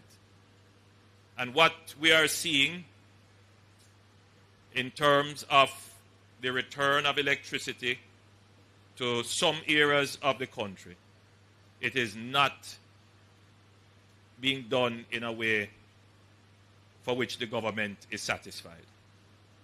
In fact, we are deeply dissatisfied by the way in which electricity is being returned to some affected communities. And it does cause me to take a second look at the legislative framework which governs this new space of how utilities are delivered and regulated. It would appear to me that there needs to be tighter regulation, and it falls on the legislators now to start to look at the instruments that govern how the utility operates and how the utility operator operates to ensure that the customer is protected, particularly in the time of an emergency and a disaster. And I want to just make that known publicly here, that that process will begin shortly. So, ladies and gentlemen, and particularly for those who will be receiving your checks today, 4 weeks, just under 4 weeks from the disaster, please use the checks wisely. Minister, I gather that the first set of persons would be those who would have suffered total loss. And my understanding is that they will be given a first tranche of 200,000, which we expect to be able to see the value that you would have received for the 200,000, and then the other 200,000 will follow shortly thereafter. So this is a strategy put in place to make sure that the funds are not used for things that are not directed for your recovery. So you will get 200 up front. If it's blocks you're going by and cement and steel and so, get those. And then we come look at it, say, yes, you have done something with the funds, you get the other 200. We must ensure that there is value for money. And I tell you why. As I close, I tell you why. In another 6 months or so, everybody forget that there was a disaster. Everybody forget that there was pressure on the government to deliver quickly. And then the next thing we know, right, MP Cousins, we are called up before the PAAC and the PAC, and we are pilloried that we didn't put in place any system and there was no accountability and there is corruption. Somehow the government just gone with all of the money. We're not going to get caught in that. And then the purveyors of falsehood, they run with that all over when nothing goes so. So we're going to make sure that there are systems of accountability in place. But at the same time, we understand your urgency. So this government is, as them say, chew gum and ride. Or rather, ride and whistle. Ladies and gentlemen, thank you.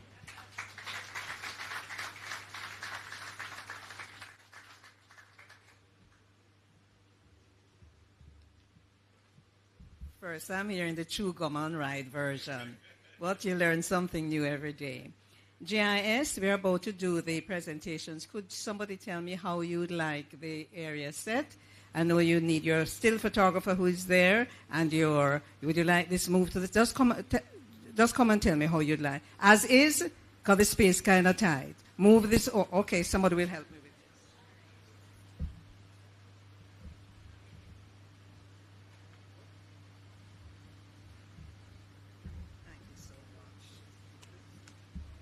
Thank you so much. So I'm going to call the names. As your names are called, don't come up with a handbag here. Those who carry the handbag, put them on the chair because you need your hands. One to shake hand and one to accept something. All right? And yes, Mrs. Marcia Bolt-Williams, you can be on this side. I'm going to ask Minister Charles to make the first set of presentations. Minister Charles? I'm going to ask you to make the first set of presentations. And at the end, a recipient or the spouse of a recipient will say thank you, sir. All right, so let's begin with Aston George Bingham.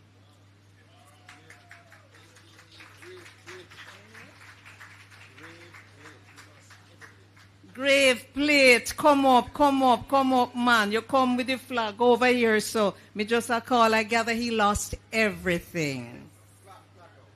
Him saying flat out. Turn wrong there, Mr. Bingham. All right. Come over some more. All right. Right here. Everyone, when you come up, stand up. Right here.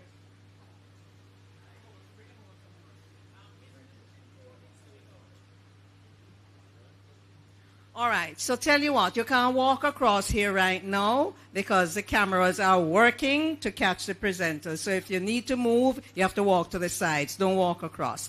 All right, so let's go. Aston George Bingham. Thank you. Take your time when you're stepping down. Take your time. All right. Everton Escoffrey Bryce. Are you that, Mr. Bryce? Come, my brother, come. You can walk to the side. All right, okay. Remember to come.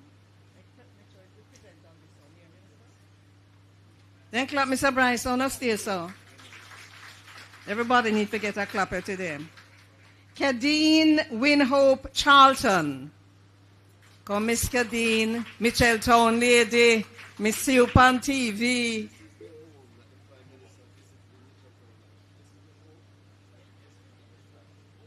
This is a home that the Prime Minister visited in Mitchelltown, which was flat. Oh, she's Cadine Winhope Charlton PM. Ronnie Davis. Come, sir, your turn.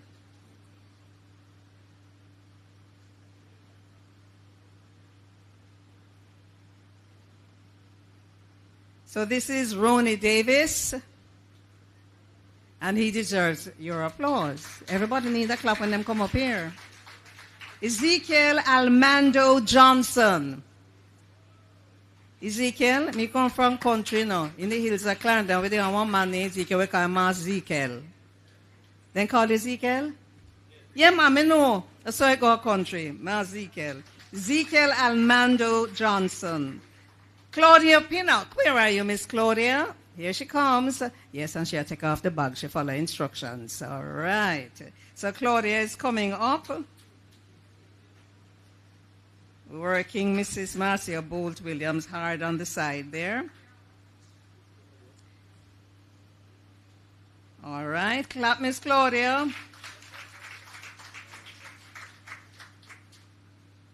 Tashina Robinson. Did I do that right? And if I mispronounce anybody's name, when you come up, you just tell me and correct me. I don't mind. I like to learn. I got it right? Oh, yes. Clapper.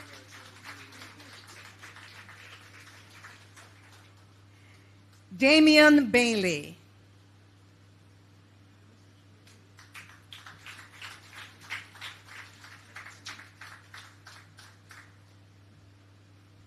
Can't pronounce Damian Bailey wrong, you know. That name is popular. Leslie Logan.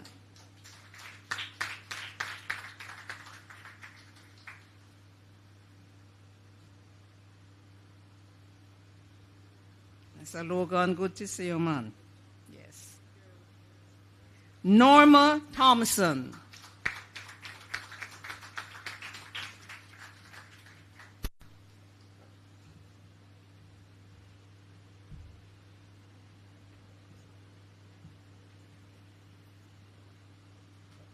Take your time when you're stepping up there.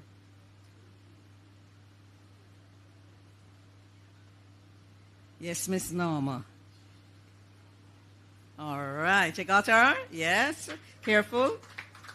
Right. Thank you, Minister. Prime Minister, may I invite you now to make the final set of presentations. There are some names that we're not certain if the people are here, so I'm going to call them about 1, 2, 3, 5 now, and then... Let me see. Eunice Dixon? Okay, not here. Monique Pillow? Not here. Angela Parchment McLean? Not here. We're just making sure, eh? Desmond Samuels? Not here. Lydia Walker Landell? Okay. So we're going now. Kerry Desiree Natasha Cunningham. Let me get the whole bill and parcel here. Kerry Desiree Natasha Cunningham. All of that belong to you, ma'am? The name. Aye, enough name she have, you know.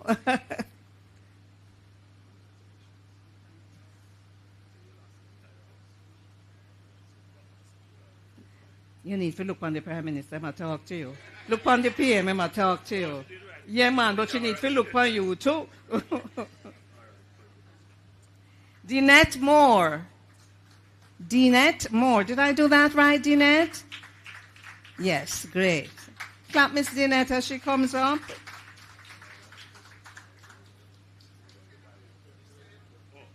Yes.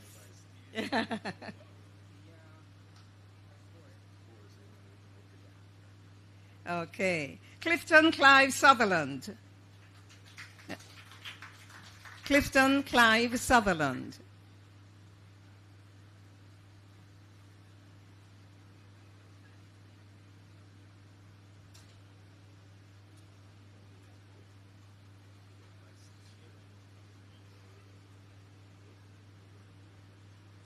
Sometimes I wish I could eavesdrop a little better. I know, I hear some of it, but not all of it. Marie Barbara Lawrence. By the way, those envelopes you've got at the end of the function, we're going to ask you to go behind the screen. There'll be staff members of the ministry there, all right? And there is a little process that you'll go through. Did I do Marie Barbara Lawrence? Where Marie? Come here, Miss Marie. No rush. Take your time. I don't want you to fall down. We don't need no more disaster. Beryl was enough.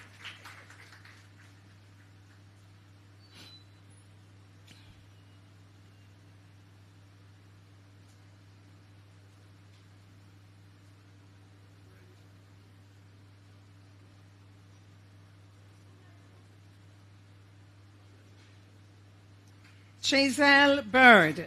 I hope I did that right. Is it Chazelle or Chazelle? When you come up, you tell me. I'm not hearing too clearly from there.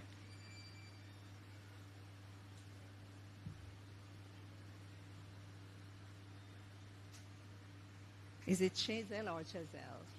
Chazelle. It's Chazelle. Chazelle Bird.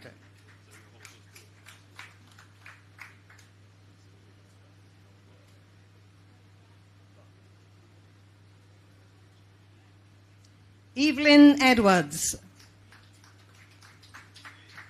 Eh? One different name? Tell me. Oh, Evelyn, not Lynn. Make her fix it right. You know, I never heard that one day before either, but we'll live and we'll learn. Evelyn Edwards.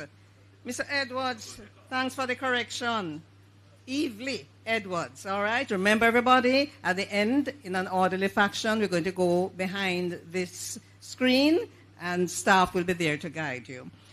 Teslin Reed. Teslin Reed.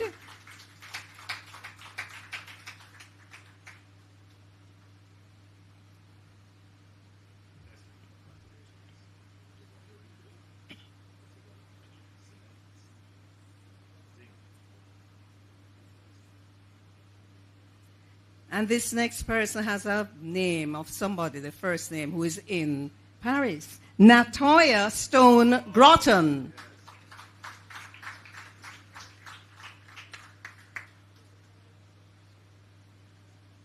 Did I do that right? Spell your last name. G-O-T-T-R-O-N, Groton. Gothron. G-O-T-T, is there an H in there? Is there an H in there? G-O-T-T-R-O-N. Gothron. Okay. Thank you. Corrections. We will fix it. Ministry will fix those. Kadian Wint. Kadian Wint. Hi. You have to take the picture. You have to take the picture. Take it something from Marno. And she put on the bag. All right. All right. Don't take a picture. I make sure you the device. See it there. See it there. Yes, man, you can't just wait pan GIS alone. You want if you can't home or if you send home right away. If you say see ya, me get it. See there, me with the Prime Minister. Look pa me, no look pa me. Yes, me reach. Yes, sir. Congrats, my sister. Notice the flag, you know. Oh. Zandris Smith. Where's Zandris? Zandris Smith.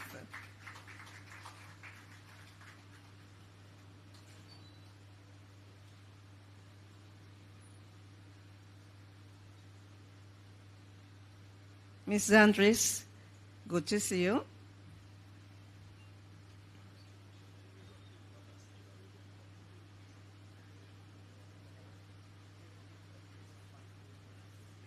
Fast, me want here. Pauline Smith. Come, Miss B. I don't know why. I just feel like I could just sing. The more we are together, together, together. The more we are together, the happier we will be. For is and your. Children, remember, I never sing at primary school. I saw we feel right, yes, so now we together. Oh. Miss Pauline? Have your moment, talk to him, tell him everything what you want to tell him. Me now listen.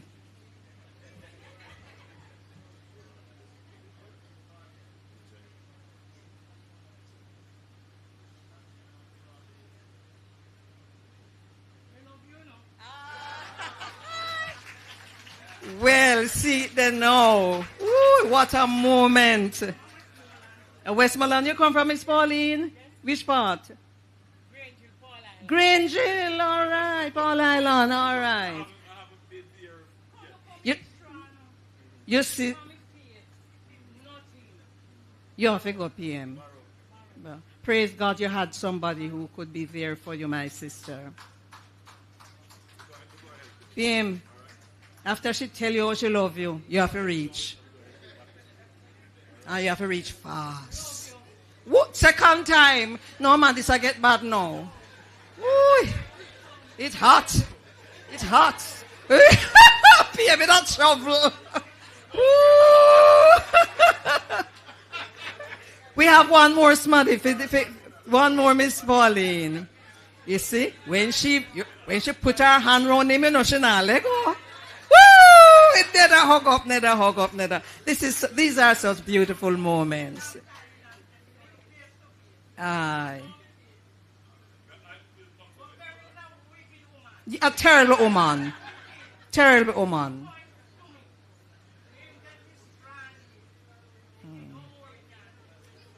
You know, we are clapping and we are laughing, but there are some tender moments in this place at this time.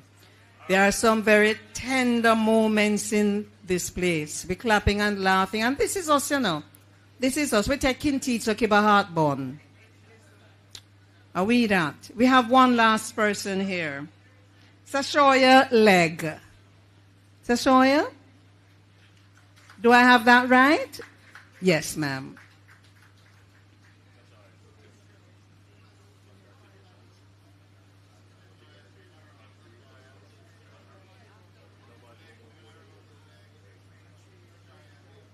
Sashoya? Hey, you have to look around this, Sashoya. They might take picture. Pose, make sure. Ah, yes, come in there. What is happening? Congrats. There's another one? That's it. A Kedin Banks? I didn't know. Kedini Banks here? Is a Kedini Banks in the gathering?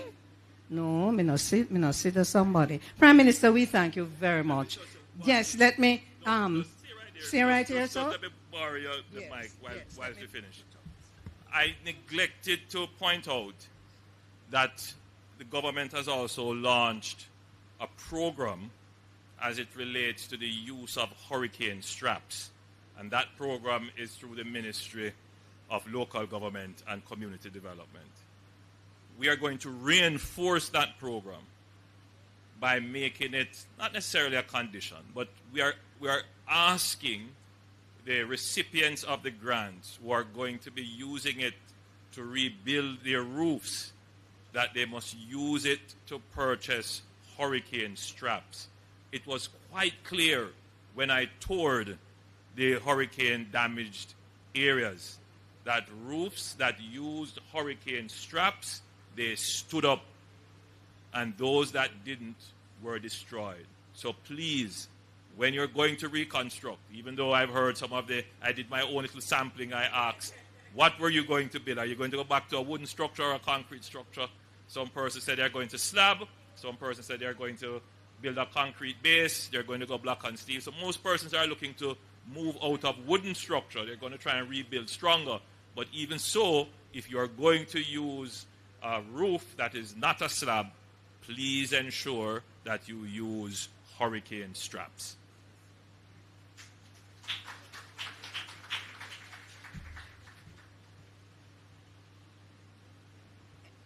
My friend, could you help me to just move this back center stage for me so that we can have the recipients say thank you?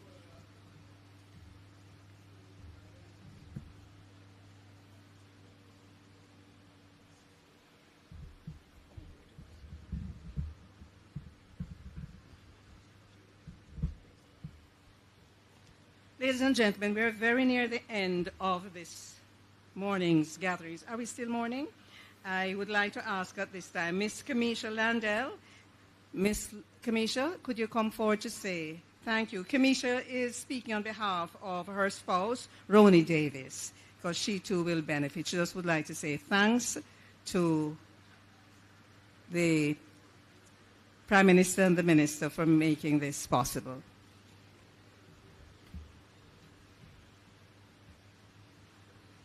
Good afternoon, everyone.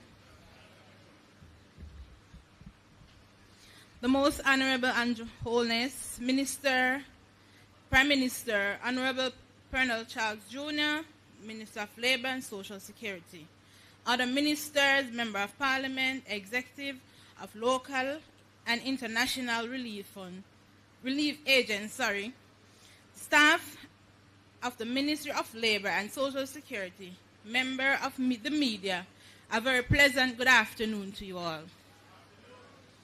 I am Kamisha Landell from the parish of Clarendon. I am a mother of 3, ages 11 months to 16 years old. When Hurricane Beryl shattered her home on a terrifying day, July 3rd, 2004, it nearly shattered my family too. We were now homeless. Our furniture was destroyed along with clothes, books, and other personal belongings. Only documents were saved because we had secured them ahead of the hurricane. We went to stay with a family friend for a few weeks. Social workers from the Ministry of Labor visited us and brought us food, water, and hygiene supplies, which helped us through these difficult days. But we were still dislocated, with no idea of how we would ever be able to rebuild our home.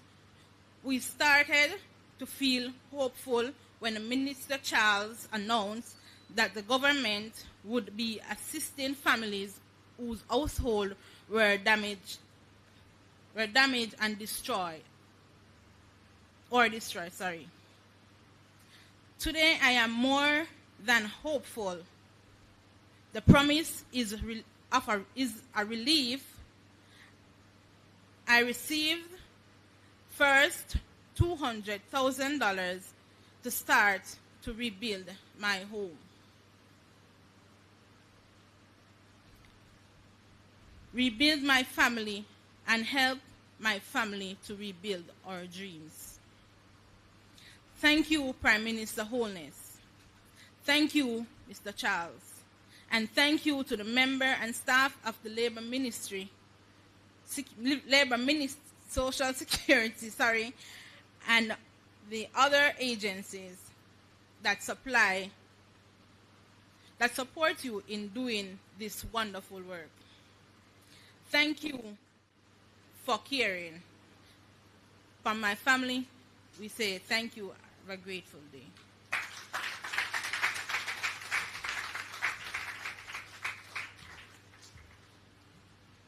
Kamisha, Your public speaking gone abroad. You know, the staff here had a little difficulty finding someone who would agree to do this, because people are usually terrified of speaking in public, particularly at a time like this. But Kamisha was convinced to speak on behalf of herself and her spouse. And we are very happy that you took on the challenge. Now, everyone, remember I suggested, or told you rather, that at the end, which is just about now, everybody will go back here, and there will be staff from the ministry to help you with continuing the process. Prime Minister, as I close off, I'd just like to say, on the 5th of August, 1962, at this time, what do you think Jamaica and Jamaicans were doing? The 5th of August, 1962. Everybody, not just the PM, we are preparing for the big event in the National Stadium when the Union Jack would be lowered at midnight and the Jamaican flag, black, green, and gold, tell the picking them say gold and yellow, black, green, and gold would be hoisted. And right now, we are preparing for the Grand Gala for tomorrow to celebrate 62 years as an independent nation. Lots of people are involved in that project. If you're not going to the stadium, you're able to watch it on TV, thanks to an entity such as the Jamaica Information Service and the other agencies who collaborate. You notice the word collaborate and who help who and who support who. We can only live if we collaborate and we network and we help one another. That is why where I come from, a country, we used to have a thing named morning sport. So, Prime Minister, you have a piece of land where you need to clear out, right? All your personal security people come and then weed out, right? And somebody else come and then fork up. And then the ladies on the side cooking, right? And they pick them after them fork up and put the rows, the children walk and drop the corn or the peas. Nobody no pass no money. Morning sport, or day for day, them call it in St. Elizabeth and other parts, right? Very important. It still happens, but on a lesser extent. But as Jamaicans, that's our spirit. That's who we are. We help one another. So keep helping as you go along. And even when you think you have nothing to give, there is something to give. It's a hug, a word of comfort, a cup of hot water. It matters. Walk good and tell them other one how they do. Thank you so much. We're going to allow the PM to leave before we get up and leave, okay?